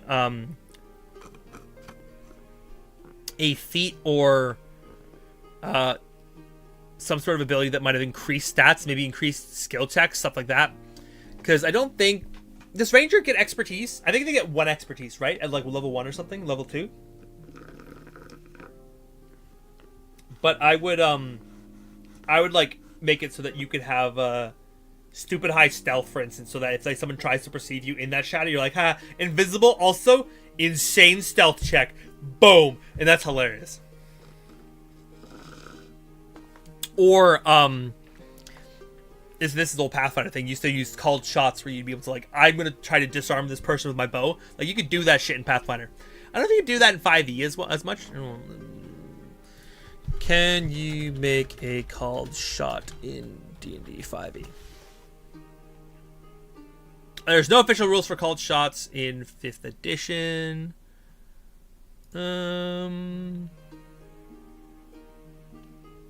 Give them disadvantage if they're successful. Give them... Yeah, so it looks like there's like people are recommending ideas. It definitely, so it doesn't seem to be having any official rules. But I would look into seeing like maybe working out the DM where like you can make a called shot X number of times a day equal to your proficiency bonus, where you can try to disarm or do something obnoxious from the shadows. Like that's the kind of shit I would look like. If I'm doing something very specific or very niche, I might try to build into like feats or mechanics or subclass stuff or magical items where it's like, hey, I want to do something very specific. Can I have this item that helps enforce that energy? Put on insight because he hunted the council that was effectively the government. That's amazing. See, that's another, again, like making a good character choice that can tie into the idea of like, oh, yes, you're like, I'm playing 2 rogues in Zatara's campaign. They have vastly different skills that they're good at. Both of them are good at acrobatics because that's like a basic, they both have things they do with that. But Rika has really good sleight of hand, like disgustingly good sleight of hand. Whereas Asani, way better persuasion, way better deception. There's 2 different rogues that have different things that they're good at, but they like it's because of the way that they are functional as characters. So like even if your class build is not necessarily the best out there, maybe like you're multi-classing 3 times or you're doing something a little crazy, like that's fine. Lean into those aspects of your character that are part of the backstory that you can really build something cool off. Make those choices that feel like they wouldn't necessarily make sense otherwise if it wasn't for this character. Because sometimes it's easy to get lost in the sauce of like, yes, I'm playing my 12th monk. I need high wisdom, I need high dexterity, and they are going to be good at punching and kicking, and they can run really fast. And I do have a lot of monks, but I try to make sure that all my monks feel at least a little bit different. Just a little. I definitely like doing the punching and the kicking thing, I will admit. It's very satisfying. I'm actually running out of questions. This is crazy. Y'all need to ask me more questions, by the way. If you're here right now and you have more D&D questions, please ask me more questions. I need more. I'm rapid firing these, right, baby? Let's go. I'm going to answer this one because I think this one's very, very easy to answer. But this was, Katie had some good points to this too. I need Katie. Katie, come back. Katie, come back!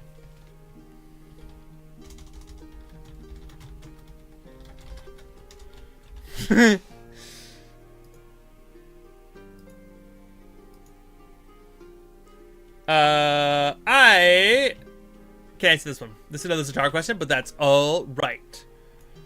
Because I know exactly what I'm going to do for this one. Okay, so this question, I did not do the Dreamscape question yet because I was trying to figure out how I would answer that question, and I ended up talking to Katie a bit about it before stream, and we both had some good points, and I want her to be here to say those points. But I tragically don't have it right now. I need her to come back. Wait for this little bean here on my shoulder to like start talking, and then we'll get your Dreamscape question in.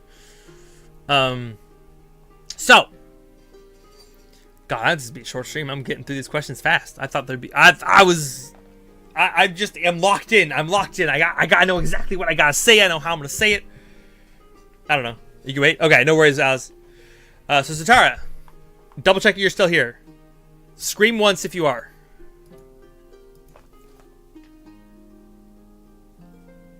I think I heard your scream, but I have to double check. I think you're here. Also, I see a Sweetie lurking in chat. Hi, Sweetie.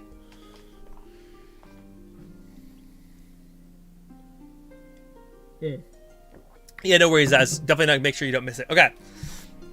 So Zatara says she's been doing some research into how to might make a gargoyle shifter. Most things have been seen suggesting reskinning a beast hide shifter. Does something like root for you go, or is there another way I might build such a character?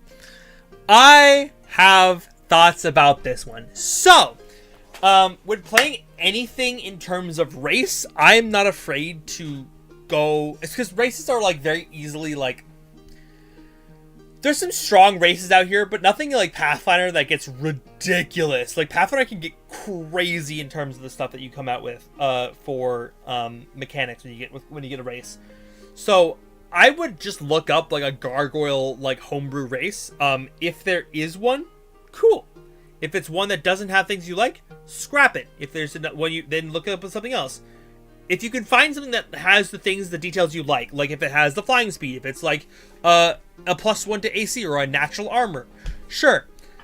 If not, what you could do is when they're not the gargoyle, play that race and then find a subclass that gives you the perks you want as the gargoyle, like a flying speed, like a mage armor, like stuff like that to give you that like tough hide or like the rocky shape. Like I might go that route.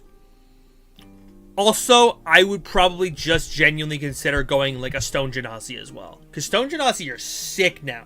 They got buffed, so now that they can reaction use, oh fuck, what's that spell? Hold on.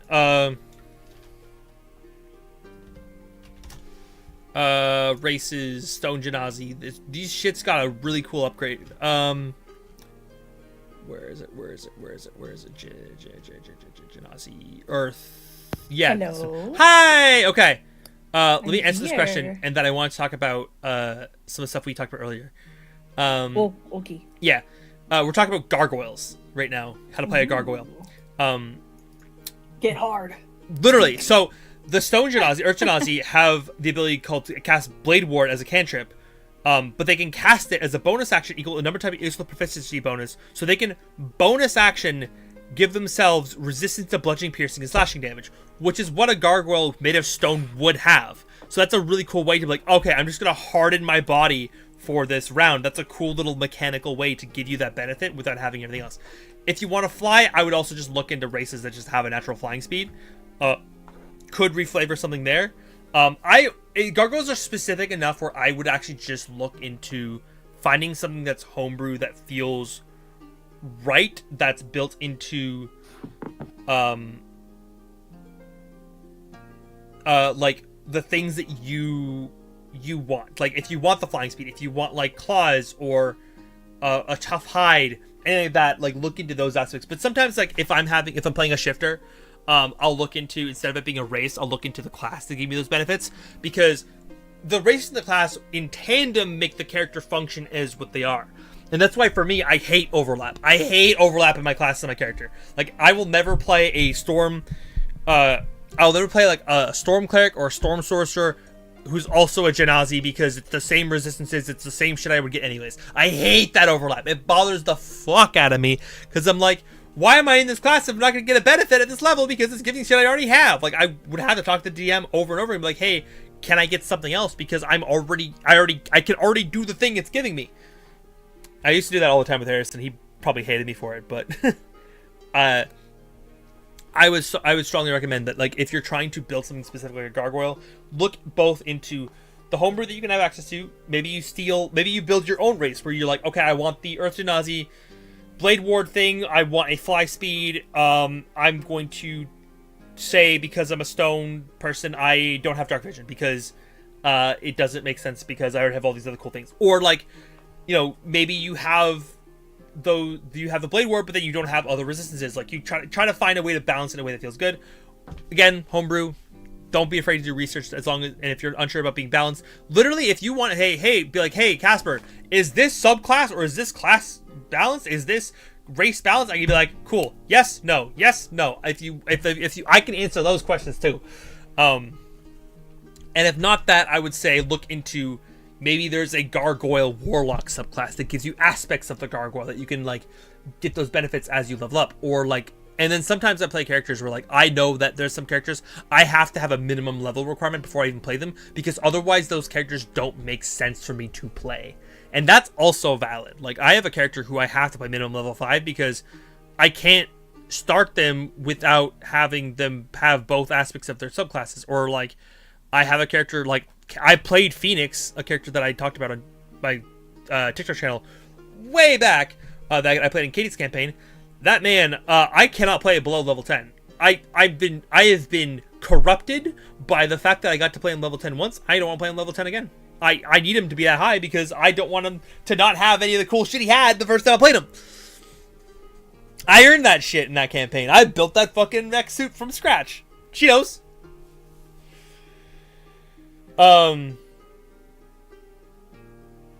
Evil Firefly is asking you all these questions, so you keep telling post me. Yes, Evil Firefly, ask me the questions. That's what I'm here for.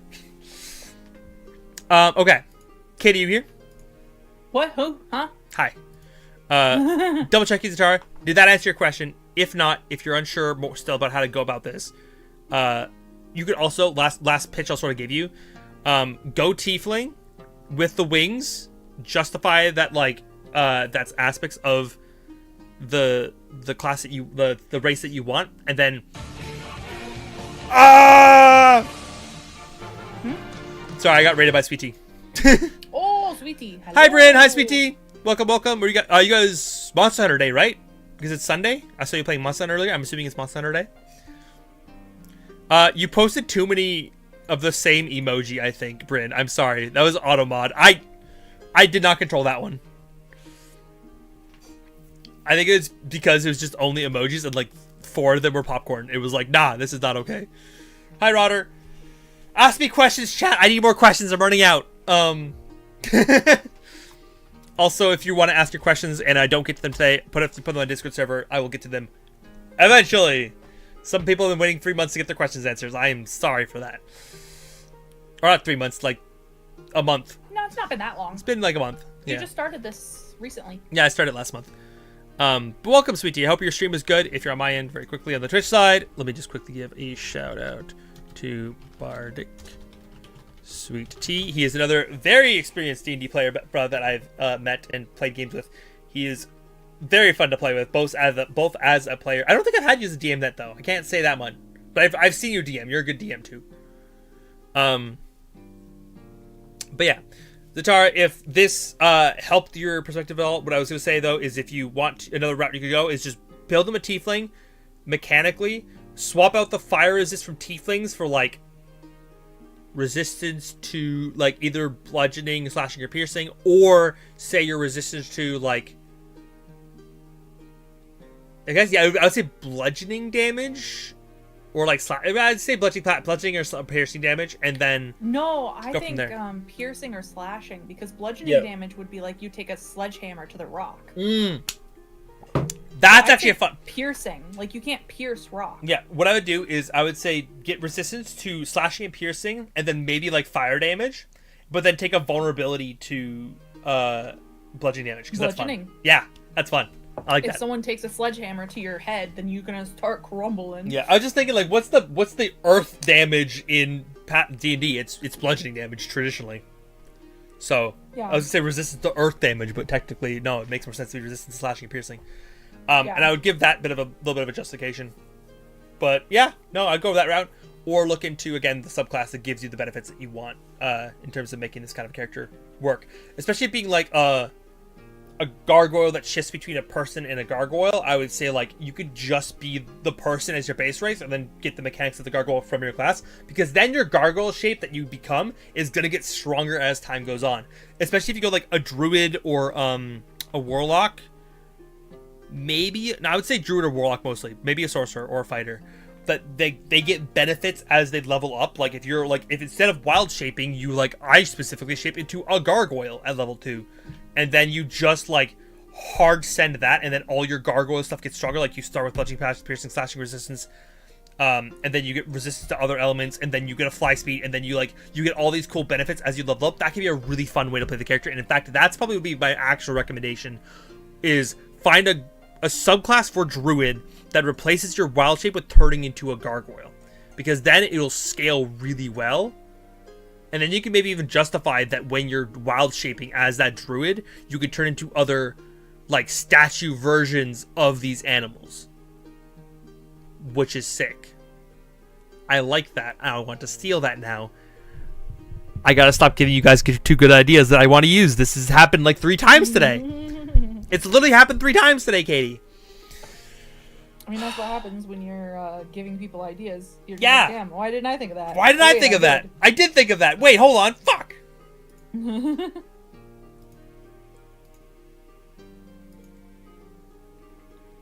Okay, so I want to answer Az's question about dreamscapes. Because I know you had some good points about this earlier. I wanted to kind of discuss some of those again. I don't know why I keep making it smaller. Okay.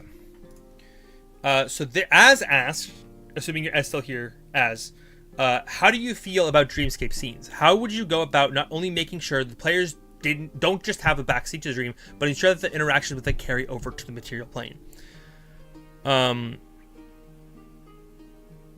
As a gargoyle spray stick, you looking to use that? Yeah, that's also a great option too. Perfect. Yeah, use resources.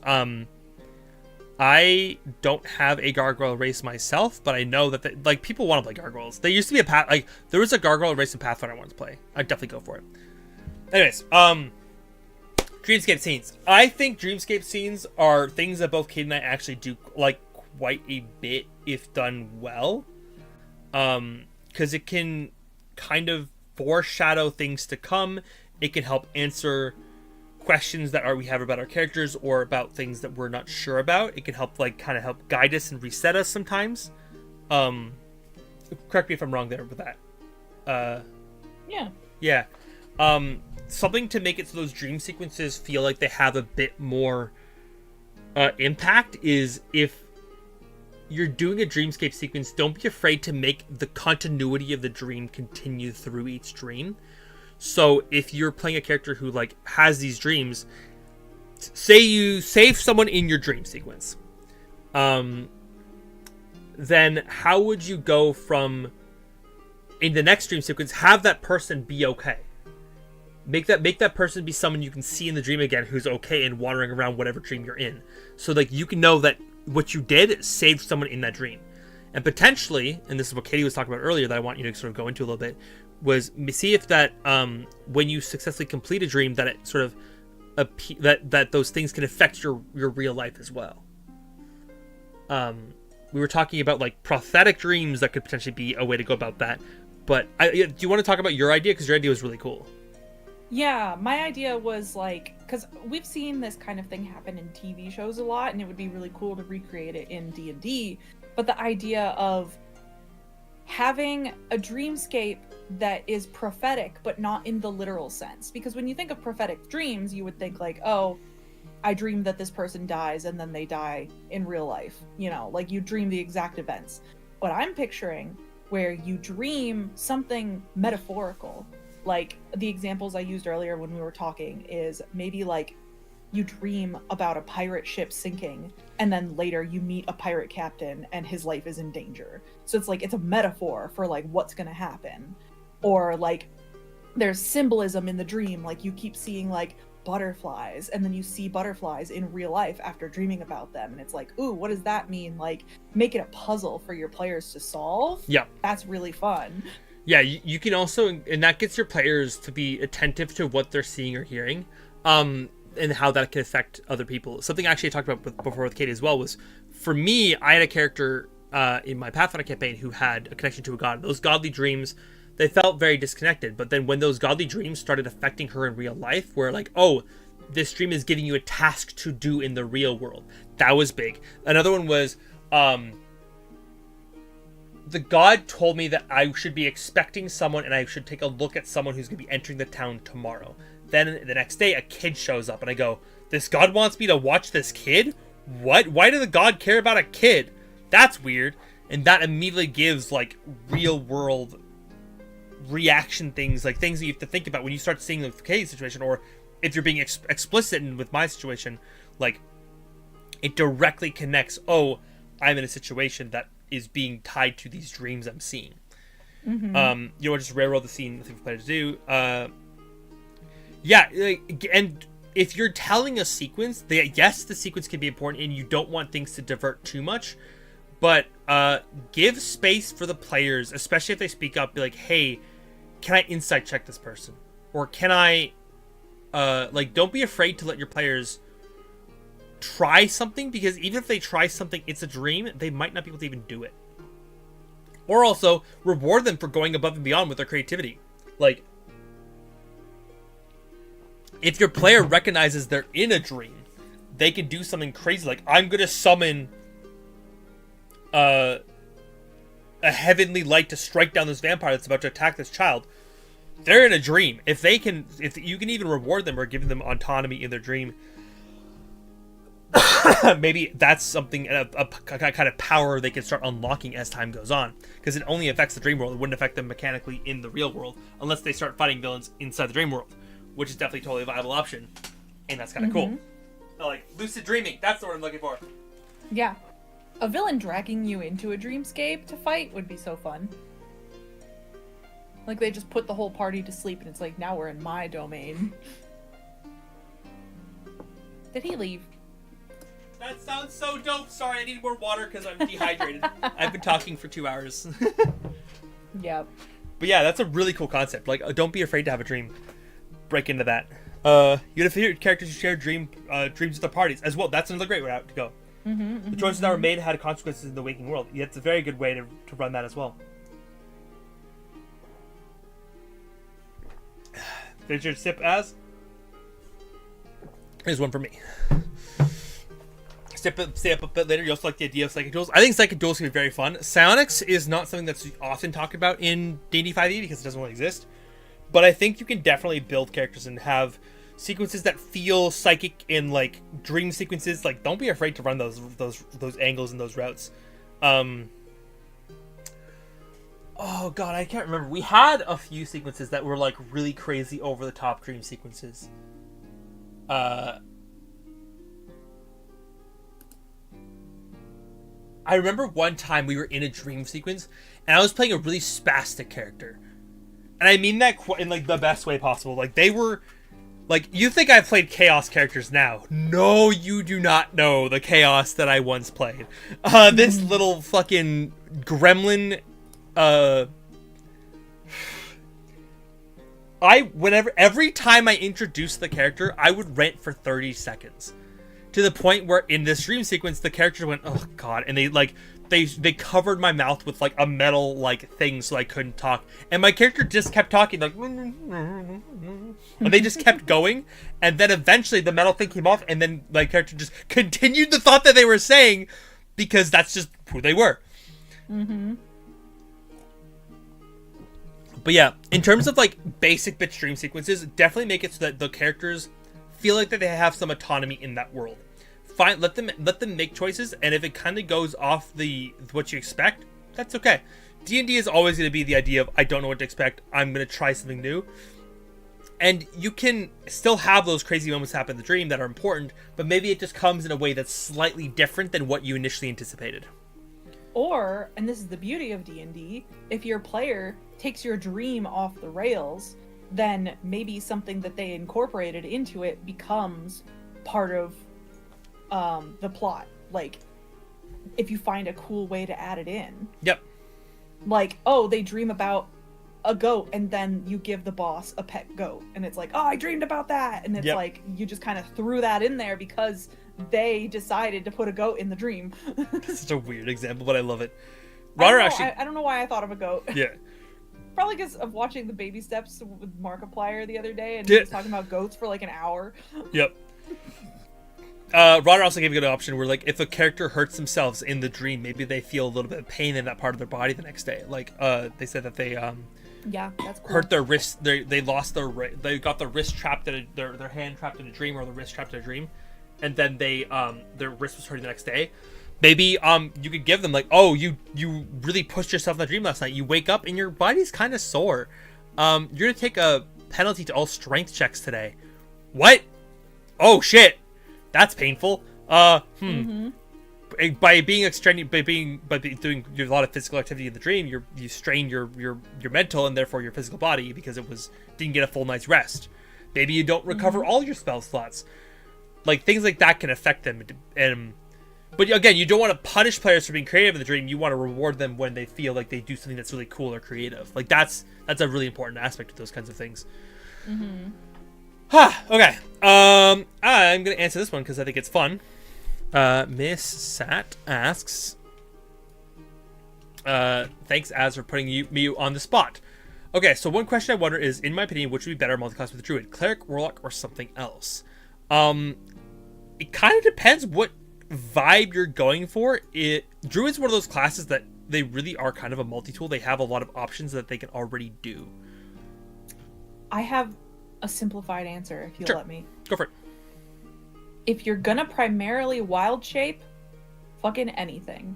If you're gonna be casting, go with a wisdom caster. Yep. Because it's easier if you have one big stat. You know, it's like you want maximum wisdom. So like you could do druid and cleric and then you don't have to worry about your stats like screwing you over. But if you're wild shaping, it doesn't matter. Like you could go moon druid and multiclass with almost anything and be fine. Yeah. Because Moon Druid replaces the top half of your stats, like all your physical stats, you don't have to worry about those basically, like half the time. So when you're outside of casting, you could go Warlock or Sorcerer or Wizard and you're kind of fine. I just got a sick idea for a character. Sorry. Fuck, that was cool.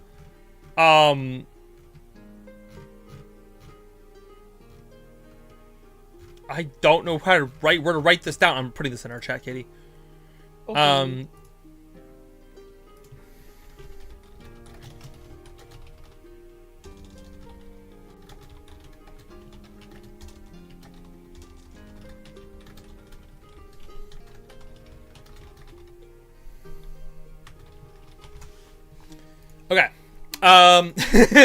Sorry. Focusing on the things that are important. I'm just getting too many character ideas today, chat. I'm sorry. That's a very good way to put that, though. Like, focus on, like, because you're a wisdom class, you can definitely lead into wisdom a lot easier. Cleric is very free. So is Ranger and Monk are also very free classes. But if you are going, like, a wild shape focused druid, not one that's, like, primarily classes, like, if you're going, like, Spores druid or, like, maybe Star druid, I might say try to stick something a little more wisdom based, because you will need your constitution modifier for that, or your dexterity or your strength. But if you're going like Moon Druid, like Katie said, just fucking, you kind of do whatever you want. As like, lean into something that feels right for the character, and that's kind of what I will always say. It's like, yes, I can make a busted character, but it's always going to be really fun to build into something that is going to feel right for the character over just, I'm doing this because I want to. But within reason, because yes. you don't want to completely screw yourself. Because we've played with some people before where it's like they multi-classed into two different stats, but their stats were bad. Yep. So it's like, oh, if you're playing a wisdom class and a intelligence class and you don't have any intelligence and you just multi-classed into an intelligence class, then like you're kind of shooting yourself in the foot. Yeah. So you have to make sure, like, obviously do what's best for the character, but within reason, because you don't want to feel like, oh, like, I'm not my doing wizard anything. spells don't do anything, or like, I can't hit my arrows because I don't have enough dexterity. Like, that feels shitty. Yeah, and I've definitely had played with people before who, like, they made a multi-class choice that wasn't the best for their character because of exactly that, where their stats weren't able to keep up. And then they were, like, upset, and they weren't really happy with what their character was doing, and they couldn't, like, keep up with me. And I'm sitting here, I'm like, brother, I have 2 stats. I hit people multiple times in a round with Monk. I don't know what to tell you. Like, I have high dex and I have high wisdom, and I punch people five times in a round because I have action surge, and I don't do anything until that one round of combat where I just unlock. I basically have the entire chamber of the gun. I go, brrr. okay, time to reload the next long rest. Like, that's what I do sometimes. So, in my mind, I always like thinking about what I might multi-class before I start playing, so I can make sure my stats line up with it. But if you're already in the middle of playing, then definitely pick something that lends to what you already have going on. Because I don't think... I mean, you might have a nice DM that lets you re-roll your stats in the middle of the game, but most won't let you do that. Or a DM that, if, like, say you have that, you're like, I really want to be a part wizard, but your intelligence is like a 9, ask your DM for the opportunity to purchase or to find a headband of intellect. So your intelligence isn't going to be the best, but it's a guaranteed 19 or 17. Or to do like a training montage where you slowly like train it up over multiple sessions, because we've done that before. Yep. In our Pathfinder campaign, you could, I think we did something where like one of our my DM, actually, I don't think I told you this Kizori character. Sorry for you, Katie, but Harrison, back when he was playing a character, he kept increasing his strength, and he was like, "Can I increase my strength beyond 20?" And Avery, who was our DM at the time, was like, I'll let you do it, but you're gonna, like, if you do it again, I'm gonna lower your intelligence by 1. He's like, worth it. And then he did it, and it was like, yep. So his strength went up to 21 or 22, but his intelligence went down to like 7 or 6. And so like he just got too many muscles, and he couldn't brain no more, because he wasn't working on the brain. He was only working on the muscles. It's the opposite of he stopped working out. Yep. I was sad. Yep.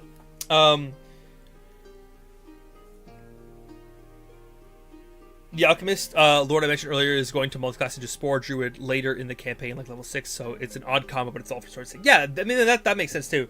So, Miss Sat, if you already decided the character, and you're like, I'm just looking for the multiclass for later, but you've already started the campaign, maybe pick something that you already have the stats for, as Katie said. But if you're looking into something that's like, oh, I'm making this character, I haven't started the campaign yet, I'm still rolling stats, maybe make those choices now. It's like, okay, if I want to be mostly wild shaping, I don't have to worry about my physical stats as much. I can lean into having a higher charisma, a higher wisdom, and then do that like warlock druid split, which is also totally valid, totally fun. I think you have one of those, Katie, too, don't you? What? A warlock cleric? Or warlock druid, sorry? Warlock druid? Yeah. Probably, because I want to have a spooky druid. But yeah, if you're doing that out the gate, then you just make sure that you give them lots of wisdom and charisma, and then fuck everything else. Yep, I found your warlock druid. I knew you had one. I just had to double check. Yeah. But if I started playing druid, I probably wouldn't give them a lot of charisma at the beginning. So like trying to multi-class warlock in the middle might be hard, unless I just decided I want to be a charismatic druid. Yeah, and that's also totally valid, because we had I think it was Willow, who was like super high intelligence, and well, that's because I was trying to not metagame, but it makes sense to give druids high intelligence if you're only going to be a druid, because all they need for their class is wisdom. That's it. Yep. And exactly, the nature roll is on intelligence. So it's like, if I want to roll nature and be smart about nature, I have to have intelligence. Yeah. But you don't need anything else, because you can just fight in wild shape, which doesn't require any physical stats. You can use spells like Shillelagh, so that you can bonk people with your wisdom. Yep. Or you can use spells. So druids only need wisdom. Yeah. And some constitution so they don't die.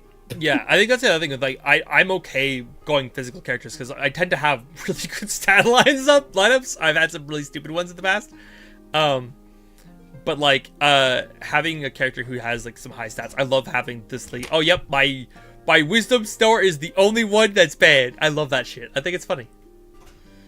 Like the situation with Briar and Blake, it's like I had a really low strength and a really low intelligence, and that would swap, and you had to target that aspect on either half because it was their weakest stat. But like the rest of their stats are pretty solid across the board, so you know. You have a character who is a healer, combat medic, and fighter. Russell was okay with fight until Dice said nope. She's a powerful healer. Her bonus for a level 1 healing spell is +9. That's really good. She did 110 damage with a scroll of damage. The dragon didn't like it. Yeah, I would expect if they took 110 damage, they probably wouldn't like it that much. I I think I told the story before, but I repeat my stories at this point because I have so many. One time, my character who I was doing the training montage for over and over and over again to get levels, he was struggling. Volga just could not, for the life of him, get a fucking win under his belt when it came to combat. No matter how much he trained, no matter how high his level was, he could not get a win in a 1v1. He got shafted. He was the underdog story of the century. But the second that he had to fucking fight, like this big plant god, after fighting in a volcano and fighting a volcano dragon, proceeded to do 300 damage in a round. Twice. Pathfinder, baby, those numbers are big. I do kind of miss it sometimes, but I like to try in D&D 5e. I think I've gotten some pretty high numbers in 5e, but I haven't gotten that high. So Miss Sat, hopefully that helps you with your question a little bit, kind of giving you a little bit of insight of like, because Druid is probably one of the best multi-tool characters in the game. I think like some classes do one thing really, really good. Even fucking Artificer, which I think is the best, like the strongest class in the game potentially, it still like needs stuff. Druid can just fucking run with any angle that they want. You could go any route, and it's all dependent on what subclass you're going for.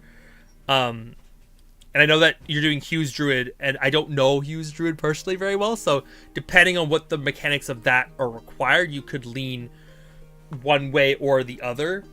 Again, like if it's very wild shape focused, you can dump those stats. Even if it's not wild shape focused, you could just go all in on wisdom, and maybe one of those other classes could feel right for the character. Sometimes for me, also when picking a multi-class, I'm trying, like, I think of something that I think is cool, and I like something, and then I'm like, okay, but I want a little spice for this character. And I'm like, okay, I want something that feels unique to this character. What aspect of them physically or emotionally or story-wise do I feel like I could pull upon that could give me just a little extra spice, because I'm missing something in terms of the mechanics. And sometimes it can be simple as like, a 2-level dip of Paladin for my bards, as we talked about last class. Or last class. Yeah, my last class. Yeah. Wait, you should just dress up as Briar for this every time and just be like, all right, welcome children back to class. Yeah.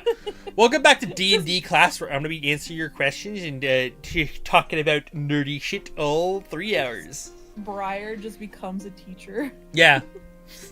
That's his, like, post-campaign story. Well, about that. Anyways, Well, do you know what I'm talking about? Or no, you don't know what I'm talking about? Do I know what you're talking about? I don't think so. Now he's sending me secrets. I can't talk about it because it's spoilers. Oh, yeah. Yeah. I remember that. Yep. Tara's gonna kill us. Yep.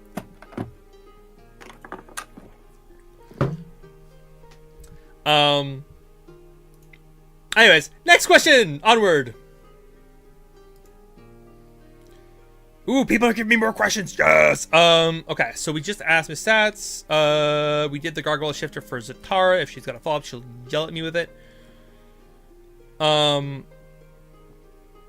We did the triple class build, which I think was sick, honestly. Also hilarious that you're as Azrael shared a triple multi-class character, which was Gloomstalker, Sorcerer, and Warlock, and their name was Ambrose, which I thought was very funny. Ambrose? Yeah. My vampire? My vampire. Also was a Dampier, by the way. Wait, what? I'm not even kidding. It was freaky. Excuse me? Plagiarism? Yeah, literally. So I'm gonna go into another Zatara question, because I actually like this one a lot. I really want to talk about this one, because this one is very much appealing to me. It's about reflavoring things. So how do you go about reflavoring things, or reskinning something like a race in D&D? At what point does it go too far? My immediate answer to this question is, I don't think there's really too much of a limit. I think there's kind of a general glass box that, like, once you go past that glass box, it's kind of like, okay, now you're not really playing that race anymore. Like, why are you committing to this race when, like at some point it's like, okay, you're playing a shifter, but the shifter doesn't make sense for the race because you changed everything. You changed everything. I liked my answer when we were discussing this Yes. before stream. I basically said, it only goes too far when you start getting unfair mechanical advantages over the other players. Yep. Or if you're getting a mechanical advantage with your flavor text, the DM is allowed to use the mechanical flavor against you as well. Because that happened to me. Because when I was playing Yoli, she had a chakra that she would chuck at people, and it was like Captain America's shield. That shit didn't follow physics. But I would say, can I bank it off the wall to hit someone behind cover? And the DM would be like, yep. But the second, it was a returning chakra. So the idea was, instead of it like bouncing off the walls and then like magically appearing back to my hands, I was physically chucking that thing, banking off walls, and it would like defy the laws of physics and bounce back to me. But when I threw my chakra, someone was able to catch it. And that was being held, and I did not have my chakra. And I'm like, what? I'm fighting without my weapon now. And then... Although... Oh, go ahead. And then it's a situation of, yes, I know magically and mechanically it's supposed to just appear back on my hand, but I've been doing stupid shit this whole time. The DM is punishing me for those choices. That's an example to that end. Go ahead. Oh, I was just going to say, although, like, technically speaking, those benefits you were getting were because it was a magic item. Not yes, it was a magic item. Anything. Yeah, I was reflavoring a magic item in a way that was like doing crazy shit. In a way that allowed you to have to like get a downside in the future. Yeah, and I didn't know what that downside was going to be. I was just saying, can I just Captain America shield this shit? And Harrison was like, yeah, and I'm like, dope, let's do it. Also, to answer as a really brief question, Ambrose's copyright breaching is because we have a vampire named Ambrose in our room for love story. Yeah, that we're working on. It's not actually plagiarism. I'm just joking. It's just kind of. It's a funny coincidence. Yeah, it's a really funny coincidence. Yeah. Both making vampires that are named Ambrose. Yep. But yeah, so I think like. Does he have pink hair? God, that'd be... If so, then I know you copied. Yeah. Someone copied the other person's homework. You can't tell which one, but... Don't copy my homework. Yeah. In terms of reskinning something or reflavoring it, I think you can definitely add flavor to whatever you want. Like, especially like a situation with... especially like spells. Like, I was talking about this before with you, Katie. But like, you can add whatever flavor to the spell you want. In any situation. Like, I think that's the most freedom you have. And same thing with mechanical, like, if you have a weapon that doesn't exist in D&D, you know what the basic damage dies are going to be. You could probably reflavor or retexture, like, a longsword to be the same thing as, like, I don't know, some fucking random specific cultural weapon that you want to use. Like, I think the most obvious example is a katana. Yes, a katana is like doing that. Yeah, a katana is just a longsword. I'm sorry to tell you, chat, but a katana is a longsword. It's going to be relatively the same stats in 5e. There isn't much of a difference there. In Pathfinder, we had a katana do I think a D10, but that was because you had to like D10 two-handed, D8 one-handed. That was the Pathfinder rule. And this one, I think it's like slightly similar or something. It's slightly different, I think. But like a katana is just a longsword. You can reflavor that pretty easily. We've seen your race, like we've got both Kate and I like, oh yes, we're playing a Herringon, but the Herringon's just a bunny person. We're not playing a rabbit. We're playing a person with bunny ears and bunny like feet. Bunny girl versus furry. Yeah, it's literally that's the vibe that we've gone for, and it's just reflavoring the race in a way that we feel like we can actually want to play, as opposed to like I don't want to play an owl. I want to play an owl person. Like I want to play a person who is a person with owl wings, and they have like the clawed feet, and then maybe they have like very like the owl eyes, feathers in their hair, stuff like that, as opposed to like I'm an owl, I have 360. Like no, I don't want to do that. That's just weird. I just want to play a person who has. It's like not necessarily weird for other people, but it's like we don't prefer to play animal characters, so we like to make them hybrids. I like my hybrid characters, and so like I'll just reflavor a character or a race that's like this is that animal. I'm like, I'm just playing that race with that animal, but it's just a hybrid version of it instead, because like a half breed. Yeah, without having to go to the details of mechanically making it a half breed, because that's a whole other can of worms. It's like there's no reason to do that. You can just be like, oh yeah, they look different. Yeah. Like, that's so easy. Or like my favorite thing, I was talking about this earlier when we were discussing the questions before stream, but I love reflavoring spells to have a different appearance. I think when Willow used what was it? Is it summon animals? No, it's what's it called? The one where you just make animals? Is it called summon animals? I don't think so. That sounds wrong. Animal thing. Animal poof.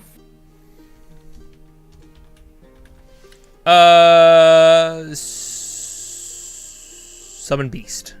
Summon beast. That's what it was. I use that spell a lot, and because she was a spore druid and she was very like, in my mind, like she had a very specific aesthetic. Every time she would summon those beasts, they would be covered in moss and flowers and mushrooms, and like that doesn't give you any kind of mechanical bonus. It's just that's how I want them to look, so that's how they look. Also, I misspoke as conjure animals. Conjure, that's the right word. Yeah, that's the word. Summon beast still sounded wrong. Yeah. Yeah, conjure animals. I think that's the other thing as well, is like, remember where your character's getting this magic. Yeah, they're a druid, or yeah, they're a wizard, but like, especially when it comes to like things like sorcerers, warlocks, druids, or clerics, like a cleric who's a death cleric, they're like, if you think of the energy beam that they cast with this magic, that could look drastically different depending where your magic is coming from. Like if you're a cleric of death versus a cleric of like the light, that basic energy beam that you send out when you're doing your magic, that could be super bright, that could be blue, it could be black, it could be like twisted with like glowing green gnarled like energy around it. Like there's so many ways you can flavor just that energy blast alone. Play with it. I think sometimes people get so lost in the idea of like, combat is cool, I'm going to roll to hit, I got a 9, I will roll for damage, and then it's like, cool, I did this damage. Like, and that's why I like playing combat a lot, is because I will get into the nitty gritty of like, okay, I'm gonna have my character kick off of this box, hit that beam, jump in the air, do a flip so their foot is by the person's face, and then slam them down closer to where I would land. Like, that kind of shit is like the level of detail I like to get into, because that creates a fluidity to the combat that feels fun to listen to. And you can do the same thing with spells. Like, I'm flavoring, you know, this gnarled, twisted black energy that comes to the magic, and that also gives the players to go, why is their magic fucking creepy? You look like sunshine and rainbows. Why is your magic look like it came from the 9 hells? What do you mean? Or like the opposite, or like, you know, you see Jester Lavore, another great example of a flavorful like caster. We talked about this before stream, but like her spiritual weapon is a fucking lollipop. That's not supposed to be like, you're supposed to be like, it's a flail, it's an axe, it's a sword. No, it's a lollipop, and then eventually got a serrated edge. Like, that's what she's hitting people with, and I think that's hilarious. And I think like, you, depending where your magic comes from, that can really inform fun ways to flavor your magic, flavor your combat, flavor your abilities, and then that gives the players a way to kind of react to that, and it kind of creates this kind of internal story of like how people will perceive you.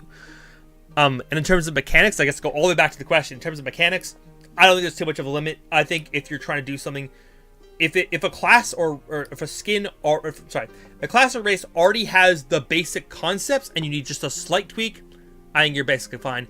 If you're like, I want to play a tiefling, but I want them to have all the mechanics of an elf, then just play an elf, my guy. Like, I don't know. At some point, you gotta commit to what you want to play mechanically.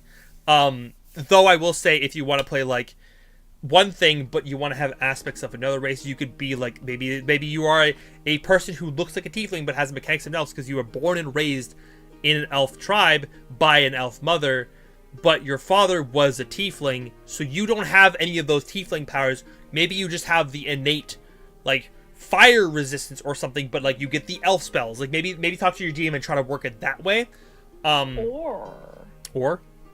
Or you could take a page from, oh god, what's the name of the show? The Dragon Prince, and say that elves in the region you come from have horns. Yep. Because in the Dragon Prince, they just genuinely do. So it's like, if you like the aspect of tiefling horns, but you really want to play an elf, you could just talk to the DM and be like, hey, can I have this regional variant of elves? They're this specific type, Yep. and they all grow horns for some reason. It's Yep. like, now you get kind of the best of both worlds, but you didn't have to really dip into anything involving a tiefling. Yeah. I mean, even with Aurelius, like, I was looking at Aurelius, and I was thinking about, like, because I'm playing a Fallen Azamar, and I wanted to make him have a, like, when he comes out of being a Fallen Azamar to having his wings earned back, I didn't want him to earn Azamar wings. That didn't feel right for his character, so I worked with the DM, and we kind of reflavored the Fallen Azamar thing to be a opposite effect for when he becomes risen. So that was the idea of, like, all I did was just, I took the aspect of the Fallen Azamar ability, and then changed the effect it did to, like, instead of doing necrotic damage, to radiant damage, and changing it so that instead of it, like, doing something, it became a blinding effect, because, like, it's just too much light that you're perceiving instead of being afraid of him. It's like, you're blinded by the light, as opposed to, like, I'm afraid of the terrifying skeletal wings. No, it's like, it's just, you're just reflavoring it, kind of energy, you know? I don't think there's too much of a limit that you can do that, as long as you're working it out with the DM. And if you're like, I've also the kind of person who's like, hey, can I have this? Can I do this thing? And most of the times the DMs are like, I might give you this way. And I'll be like, okay, but I really, because, like, if it's not so much like I wanted the blinding effect, it's like, I want the idea of this. The DM, like, okay, instead of blinding, let's make it so that they are, like, stunned instead of blind. Like, it's the same effective thing. It's just a slightly weaker version or whatever. Like, it doesn't really matter. It's like, if you just do something in a radius and it's, like, the same idea. Okay. We're on a roll today, honestly.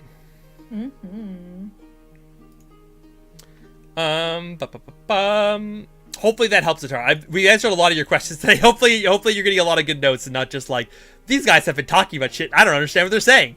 Because that would suck. Ouch. All of the one species abilities have a blend of both for aesthetic. Yeah, like, that's the other thing, is like, trying to combine ideas is very difficult sometimes. Let's see. Is Adarin still here? I know you were here earlier. I feel like you might have gone to bed. You might have gone to bed. Oh, no. That's fine. If you went to bed, that's okay. We'll answer your question next time. Because they have a good question. As it started to drop more questions now, I love it. I love it. Okay. I want to talk about this one because I have a very strong opinion about this question. It's another Zatara question, but Zatara asked like 10 questions, so there's lots for me to work with. Nice and easy. We'll come back to an ask question after this, I think. But this one says, when it comes to playing a caster character, do you think it's worth taking buff/debuff spells with so many of 80 concentration, which can be broken by taking damage or could be negated by saving throw? Your team would break them, or they would save against them, so there would never seem to be a point. So there never seem to be a point of using them. Are they worth taking? So I have a hot take in D&D. I don't like playing bards. This is partially why. There's a lot of things about buff and debuff spells that feel clunky. Specifically debuff spells, I find, for me. Like, bards do a lot of debuffing effects, and sometimes I feel like they're kind of like, the phrase that I've seen a lot is save or suck, where, like, the spell sucks if they save and they're not really anything else you do with them. I only really took one save or suck spell on Motley when I played them, and that was whole person.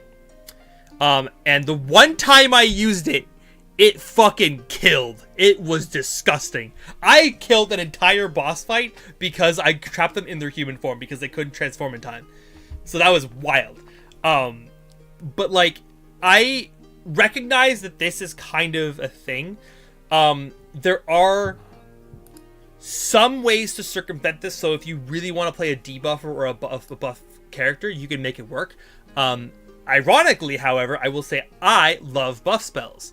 I love buffing myself with spells because I think those can be really advantageous. Like, I love... Hey, one of my favorite spells in D&D is Haste. I know it's dumb to say so, but one of my favorite spells in D&D is Haste. I love getting extra movement speed, extra AC, and extra attack. It's doubling my speed. It's all great. I love that shit so much. But it's a buff spell, and if I lose my concentration, that's bad. So, if I'm going to use a buff spell, I will often use it on a character who I know is either going to be able to avoid the damage or dodge it. And I mean that very specifically. Avoid is in, like, I am not here. Like, I am out in the boonies, and I'm shooting this with a longbow or an Eldritch Blast from a eon away, and this boss can't reach me. Or I'm playing a character with a high AC, a high mobility, stealth, dodge, action, roll, fucking crazy shit, and that's how I'm keeping the spell up. Because you could play both of those ways to make those spells feel better. I think, in my opinion, buff spells specifically don't feel like they're great on characters who don't have a way to, like, who aren't great in the core of the combat encounter. Maybe you disagree, Katie, because you're more of a caster than me. Say that again? I was like, if you're reading something. Playing a character who's all about buff spells, like, if you aren't able to sit in that core of the combat, then you might not be able to do a lot with them. Like, if you're a wizard or a sorcerer who's all in on charisma or intelligence, you're not, like, you buffing your ability to do damage with, like you using haste on yourself doesn't actually help you because you're not attacking with a sword, you know? Well, yeah, but you would use haste on your ally. Yes. In that case. Yeah. Yeah, I don't know. It's rough because when I think about the types of spells that I prefer, I think I always prefer the battlefield manipulation spells rather than, like, buffs and nerfs. Yeah. So, like, things with AoE that, like, because in theory, like, you could hold person someone, or you could do something that, like, does an AoE effect on the battlefield and, like, makes it difficult terrain. Or, like, I love what's it called? The spiky one, druid spiky spell. Oh god. It's a low level spell, just like hold person is. Spike growth? Thorns? Spike growth. Yep. I love spike growth, especially in, like, a narrow corridor, because it's like, yeah, I could hold person on one person, but if there's, like, a bunch of people coming towards us, I could put spike growth down, and then when they walk through the spikes, they take a bunch of damage. So it's like, I prefer things like that. I think the other thing I'll say in terms of buff and diva buff spells is I'm a big fan of, like, I think I would work this out with a DM. If you really want to play a character who's really all about debuff and buff spells, which I think is totally valid if you want to play that route. If I were to do it, I'd work it out with a DM where I could make some sort of, like, arcana, nature, or skill check that is tied to determining what that beast I'm fighting is, to specifically determine if I'm a wizard who only focuses on buff and diva spells, I feel like it'd be part of your education to know what buff and debuff spells work well on different types of creatures. So if you're playing this kind of character, I would say maybe you have to make some sort of a check, like a nature or an arcana or a otherwise skill check to determine, okay, I know this beast. Can a history check determine, do I know what this, like, it could, like, some sort of straight intelligence check that you have advantage on, saying, okay, I know what this beast is. Can I determine what its weak stat is? And so say, like, it has no charisma, you're like, okay, I know Bane is a perfect spell for this situation. I'm gonna Bane it because it's likely to fail the charisma saving throw, and then all I have to do is be far enough away from it where it can't hurt me, so that I can maintain my concentration, and then just nerf it for the entire fight. And that's a way you could play that kind of ability. Debuff spells are very much safer stuff, though, and it is rough. But for both of us, I think it's very rough to try to play this kind of character. I think the trick is,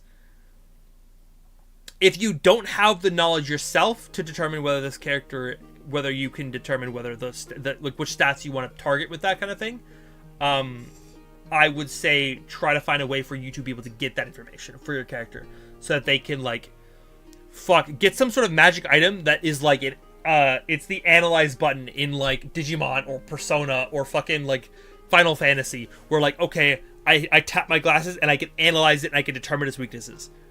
And then it's like, okay, I know its stats, I know its weakest stat. I don't necessarily know all its stats, but I know its weakest stat is charisma. So I'm going to debuff it based off a charisma check. Or, like, stuff like that. I think it's a very fun way to work in that aspect if you're really trying to go for it. I think they can be worth taking, though.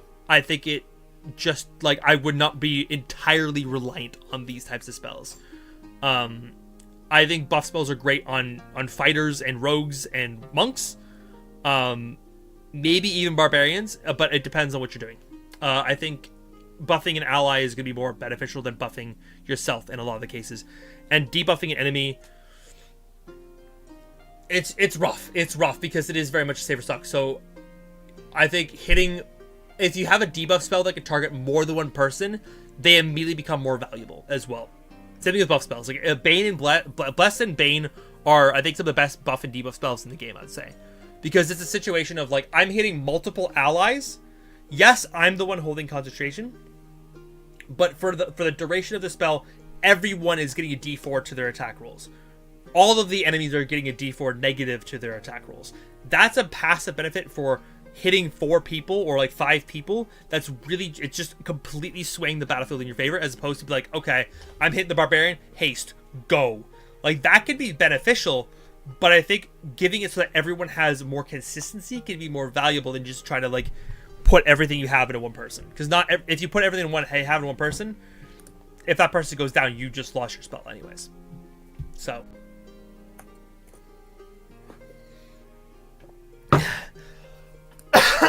I'm losing my voice, chat. I might have to end stream soon.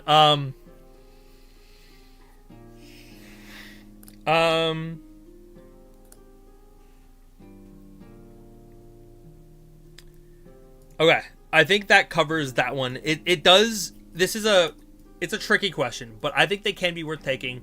I think that it can be rough, but I definitely think you can find the niches where they're good, but I would not be reliant on buff or debuff spells, because if you are reliant on them, then you're basically doing the coin toss every turn of whether or not it's going to actually be getting value for your team or not.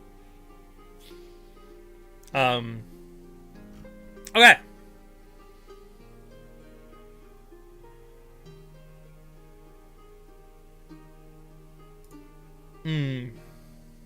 I like this question, actually. I might end on this question today just because we have a few more and I'm running out of questions, so I gotta save some for next stream. So keep asking questions if you haven't asked your question yet. Honey lemon tea for next Briar's D&D seminars. Listen, I had a milkshake today, so I'm very satisfied. Briar's D&D seminars is so good. Yeah, that's great. It'd be fun to flavor a lot of my different things I do with this in one way or another. It would be so fun. You should just bulk record a bunch of, like, intros for shorts where you're dressed up as Briar and it's like, welcome to Briar's seminar. Yeah. And Snare is also a really good spell as well. Yeah, so anyways, Az asks, how do you feel as a DM if a player's tried to barter for a higher level item, skill, etc.? I personally have a thing that if there's something I know I want for my OC, but they're like level 4, it would make sense for them to have some kind of, like, the Orb of Dragonkind. How would you make a player earn that item for them to have it at a more appropriate level? Let me actually double check what an Orb of Dragonkind 5. I mean, one easy solution is to just level the playing field and have every other player get to choose an item to start with at similar value. Yeah. But that's buffing the power in your game, and not everybody likes to do that. Yes. I don't mind that kind of thing.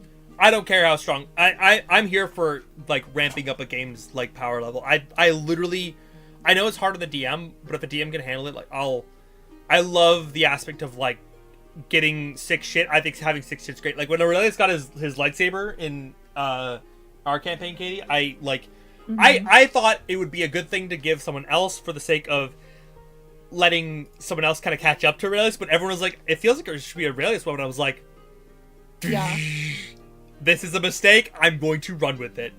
And then it turned out to be a really cool flavor thing. It made sense for you to have it, though. I know, I didn't even realize how much of a good flavor win it was, because I got the lightsaber, it's the Dawnbringer? I think it's the Dawnbringer? Dawnbringer. Yeah, I think that's what it was. D&D? Yeah, the Dawnbringer. This is like a legendary fucking sword that we found in a cave, and their DM gave to us. And it was such a good weapon for Aurelius to get for multiple reasons. Like, it was just a useful weapon. It was great for him. But the fact that it was the story that we had for it in the Forgotten Realm version that we were playing was that it would only talk to a person who was a good character it completely shifted the way he thought about himself, because in his mind he was a villain, he was awful, he was evil. But like the fact that the sword that only speaks and will talk to the good was talking to him, he's like, wait a second, maybe I'm not as shitty as I thought I was. And I think that was a really fun way. So like definitely flavor can really help that immediately off the cuff. I think flavor can really help with this. But how would you make a player earn that item for them to have more appropriate level?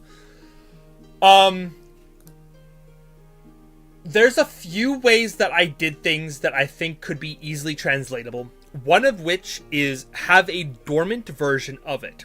An object that doesn't have all of the spells or all of the abilities of the magic item yet. Matt Mercer introduced the concept of Vestiges of Divergence, which is, I think, it's a try to question about those as well. But like Vestiges of Divergence have a dormant version of the item, which is just like, if you find it in a cave, it looks just like one thing. It's just like an orb. But then, you know, you attune to it and you have some basic benefits. But as the time goes on with that orb being connected to you, it gets stronger with the player. So that could be a way to go about it. Another way is... Sorry, do you have a thought? Well, yeah, that just gave me the idea is that, like, you could also have the player have the orb at the start of the game, but they don't understand how it works yet because, you know, they're not high enough level to understand it. So maybe it's like you have to spend, you know, a bunch of time every day studying this orb to unlock its secrets. Like maybe there's a rune puzzle on it that they need to break. Like if they're a wizard, it's like you have to figure out how to crack the runes before you can use it. But it's like you still have this thing for your story benefits. It's just you have to unlock it. Another thing I would also say that I've done before with Andy was you have the orb, but it's missing a piece. So there's a hole that goes to the center of the orb, and that piece is missing. So you literally have to find the key to unlock the full potential of your magic item, and that key could be wherever the level requirement is. So like you have this orb, and it's like you don't have all the powers of the orb, but you have to find that last piece to be able to like I'm thinking like the last piece, like I'm thinking the Millennium fucking Puzzle is a great example of this for me. Like you have the Millennium Puzzle in Yu-Gi-Oh, but the second you remove that last piece, it's like, okay, it loses all of its power. But if that last piece is put in, then you get the cool powers of the Pharaoh. Like you need to have all the pieces for it to actually work. Like the Sphere and Treasure Planet. That's a cool story moment for your character where it's like, oh, I know you want this item in your backstory, but like, what if you have this item, it used to work, and then it broke, and you lost a piece, and you can't, and you're searching the land for it. And it's like, oh, that's even like improving upon their backstory. Or even worse, what if that piece was taken by someone that was close to you, and you have or to like find that person. Or maybe the orb was once in your possession, and then it shattered by a foe, and then now you have only like a pieces, and you have to try to put it back together. Like that's another aspect. Like that kind of combines the puzzle with missing pieces. Like you could combine these ideas to make it so that you really have this orb. Cough, Briar. Yeah, Cough, Briar, Cough, Motley. Both of them had pieces of like incomplete objects. Like Briar's glove has a gem in each slot, and he had the fucking Infinity Gauntlet with no fucking gems in it, so it just had a very basic mechanical benefit. But if I started collecting those gems, it was gonna do some sick shit. At least I fucking hoped. Yeah. I want to know what those gems did. Sorry. You were saying? Oh, I was just saying that was at least the intention. Yeah, that was the intention, at least. I want to know what those gems would have done. I had ideas what each of the gems would have done. I had plenty of thoughts for that, but like that was the idea. Was it like it was just an empty glove, but if you put those gems in, then that glove becomes supercharged.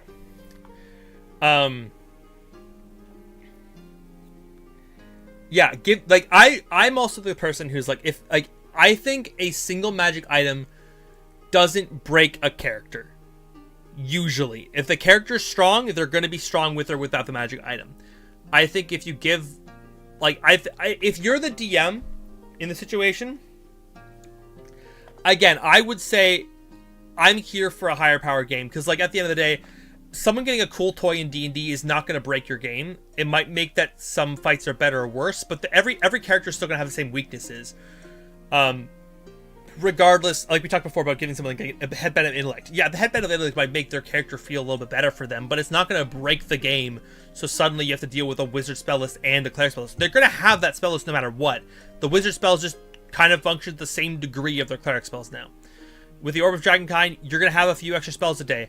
Maybe with the, or actually, this is a great example. Maybe with the Orb of Dragonkind, if it gives you spells that... Hold on, let me double check this. Orb of Dragonkind. Yeah. So if it gives you the idea of things that... Yes, it has a number of charges. So it already is limiting the amount of charges you have per day that you can use these spells with. Which there are some good spells. But what if, instead of charging it 1d4 plus 3 charges daily at dawn, there's something wrong with the magic of the orb? So with this specific orb, like, because the charges come back every day at dawn, maybe it comes back on a lunar cycle or like a solar cycle. So like it can't come back every day. Maybe you have 7 charges for a week, and that really limits how much that person can use those spells. So if they blast it all in one go, they're gonna have to wait a week before they can use the orb again. And maybe they have to find a way to fix that orb so that you can start using it more.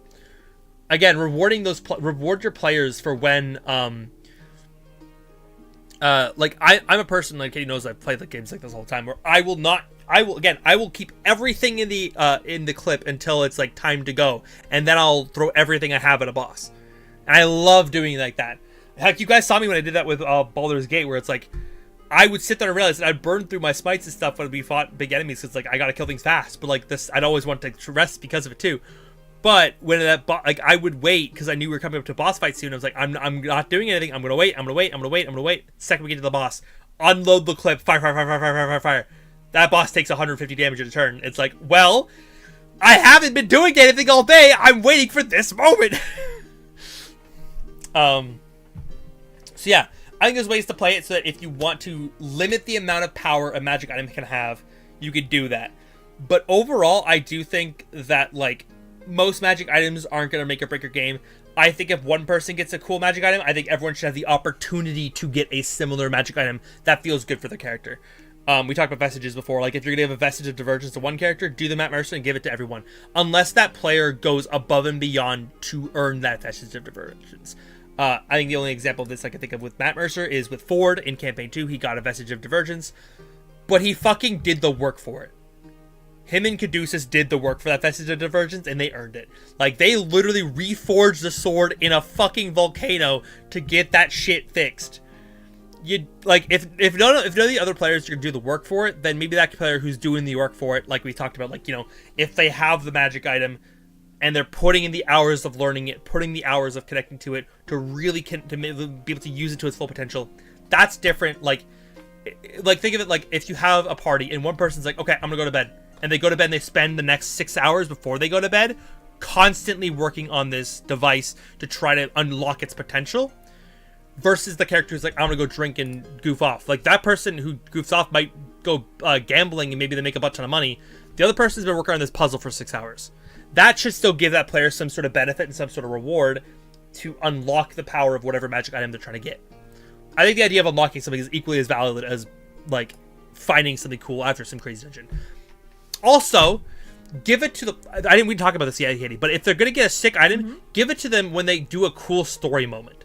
Don't be afraid to give them some sick ability at a cool story moment.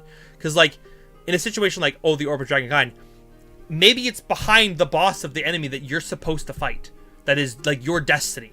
Or, like, maybe you do this crazy thing to save a whole village, and you put yourself at risk of life and limb, but you were able to do something wild and totally over the top and crazy that you didn't even think that the person could do, but they were creative with the spells, they did all this cool shit, they got the reward, they saved the town themselves in a way that you didn't expect. I keep thinking, I'm visualizing Aang protecting the village from the volcano. Like, he fucking, they dug out the trenches, but Aang was the one that stopped the volcano so that the trench would actually work. Like, that was Aang doing the cool thing. Give Aang the little reward. Give him the little golden cup and say, you go gold star, kid. You did a good job. You get to have the cool magic item at the end of the dungeon. Like, that could be a thing. And if the players, like, we're fighting over, say that when a player picks up the magic item, it doesn't seem to glow. But then when another person picks it up, it starts to glow in their hand. Or you feel the object in your hand, it's like pulling away from you, like it wants to go to that person. Like, that could be a way to sort of justify that, like, this object is meant for that person. And without making it sound like a cursed object, of course, as well. Oops. Okay, because I talked about it, I'll do one more question. I think we're going to talk about vestiges of divergence, if you're okay with that, Katie. And then I'll call it. Do it. So one last question from Zatara, and then I think I've literally cleaned out Zatara for all of her questions today. Which is, very simply, what is something that makes a good vestige for players? I think something that, like, kind of tying into the idea of the magic items that we were just talking about, something that makes a good vestige for a player ties into, and the cool thing about a lot of vestiges of divergence that already exist out there, as well as a lot of magic items exist out there, there are people who've made some good homebrew stuff that's tied to classes specifically. So, a good example of this is I love a belt. Wait, fuck. Shit. Hold on. I gotta remember what the name of the item.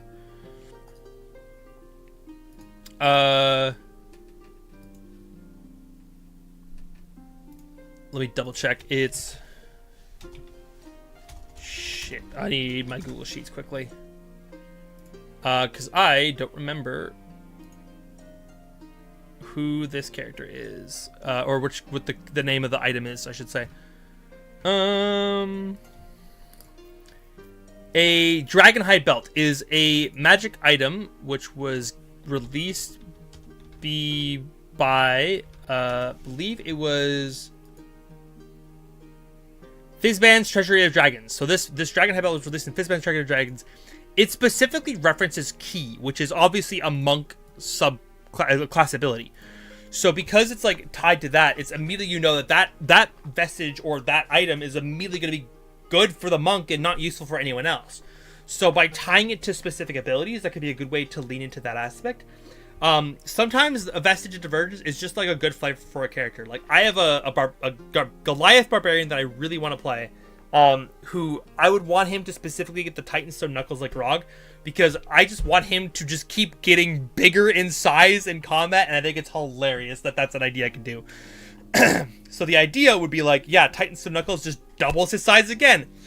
And like lean into the aspect. These vestiges are supposed to give you these crazy powers. Lean the vestiges into the person. This is the only time where I think overlap is good.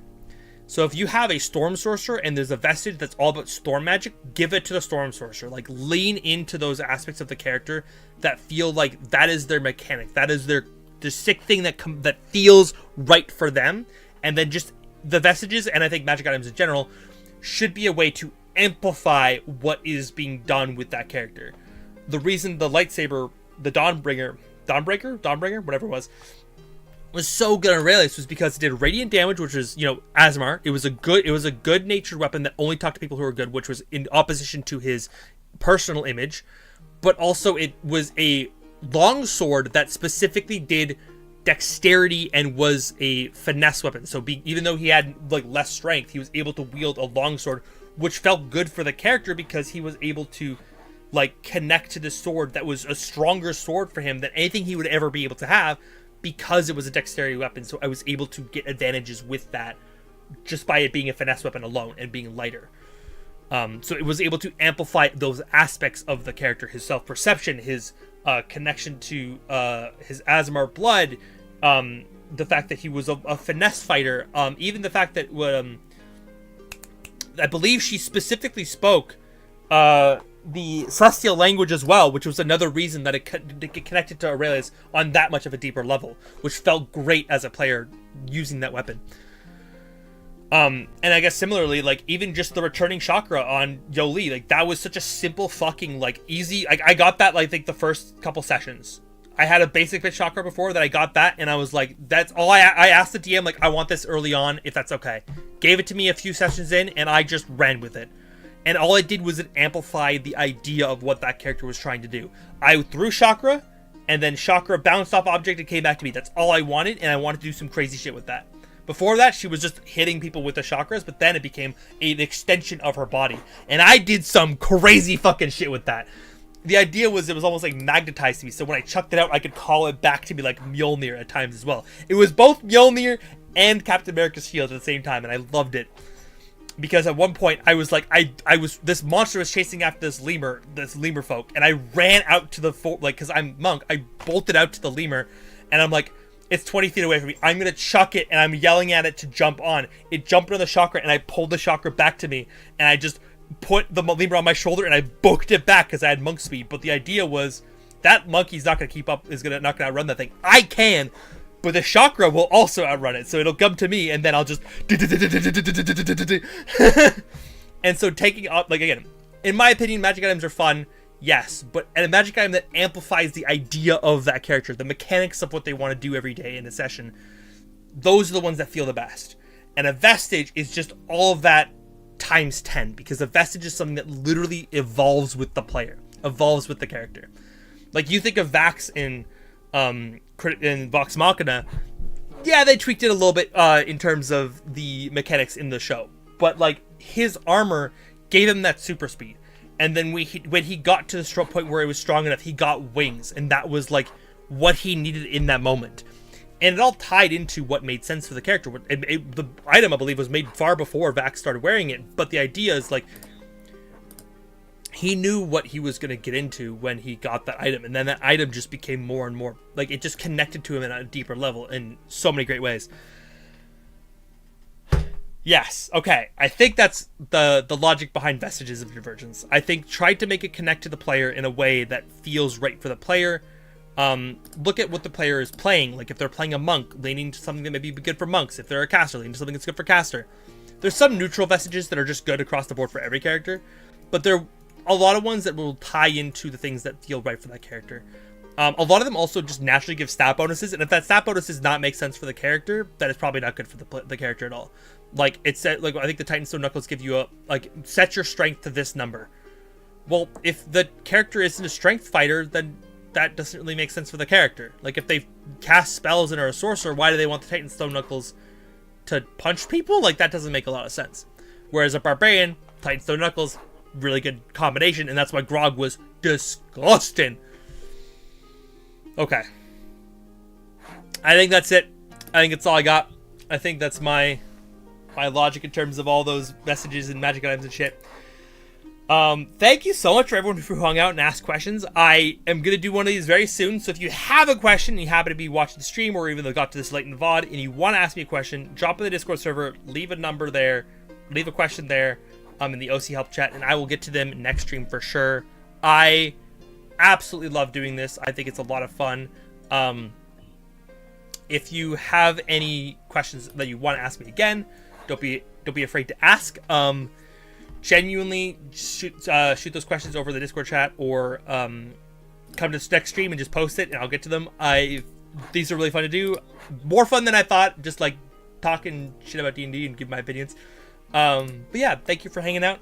If you like the series, you like the video, actually, if you're on Twitch right now and you want to do me a huge favor, I'm going to drop the YouTube link very quickly. If you want to just go over the YouTube video and just real quickly drop a like and just sort of say that you were here kind of vibe, it would help me a lot, because the series seems to not do as well on YouTube, which is unfortunate because I think it's a really cool series, and I think a lot of people might like it if they actually got a chance to sit down and actually experience it more. But yeah, thank you for hanging out. I really appreciate it.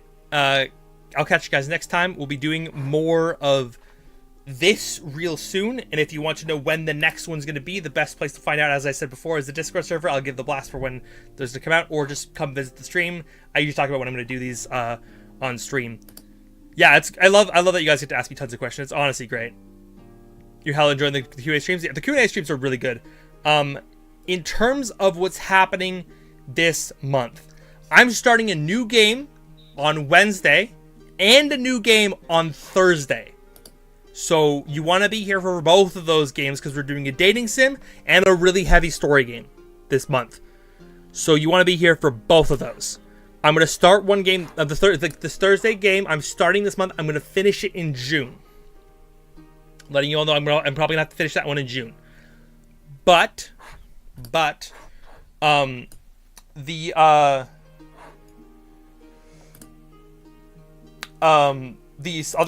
dating sim game, we're gonna be doing it this month because I'm off this month for the most part. We're gonna be doing that on Wednesdays. I'm gonna be finishing that game in a couple weeks. And then next week, Sunday, is we're going to be finishing our Digimon story game, and then we're doing the DLC the following Sunday. So, lots of stuff happening this month. Keep an eye on that.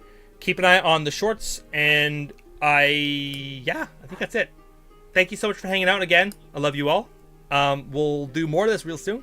And as always, if you have more questions for D&D, just leave a like, leave a comment on the video, and yeah, all that shit is how I'm going to be able to see your questions easier. Okay, take care. Love you all. Good night, everyone.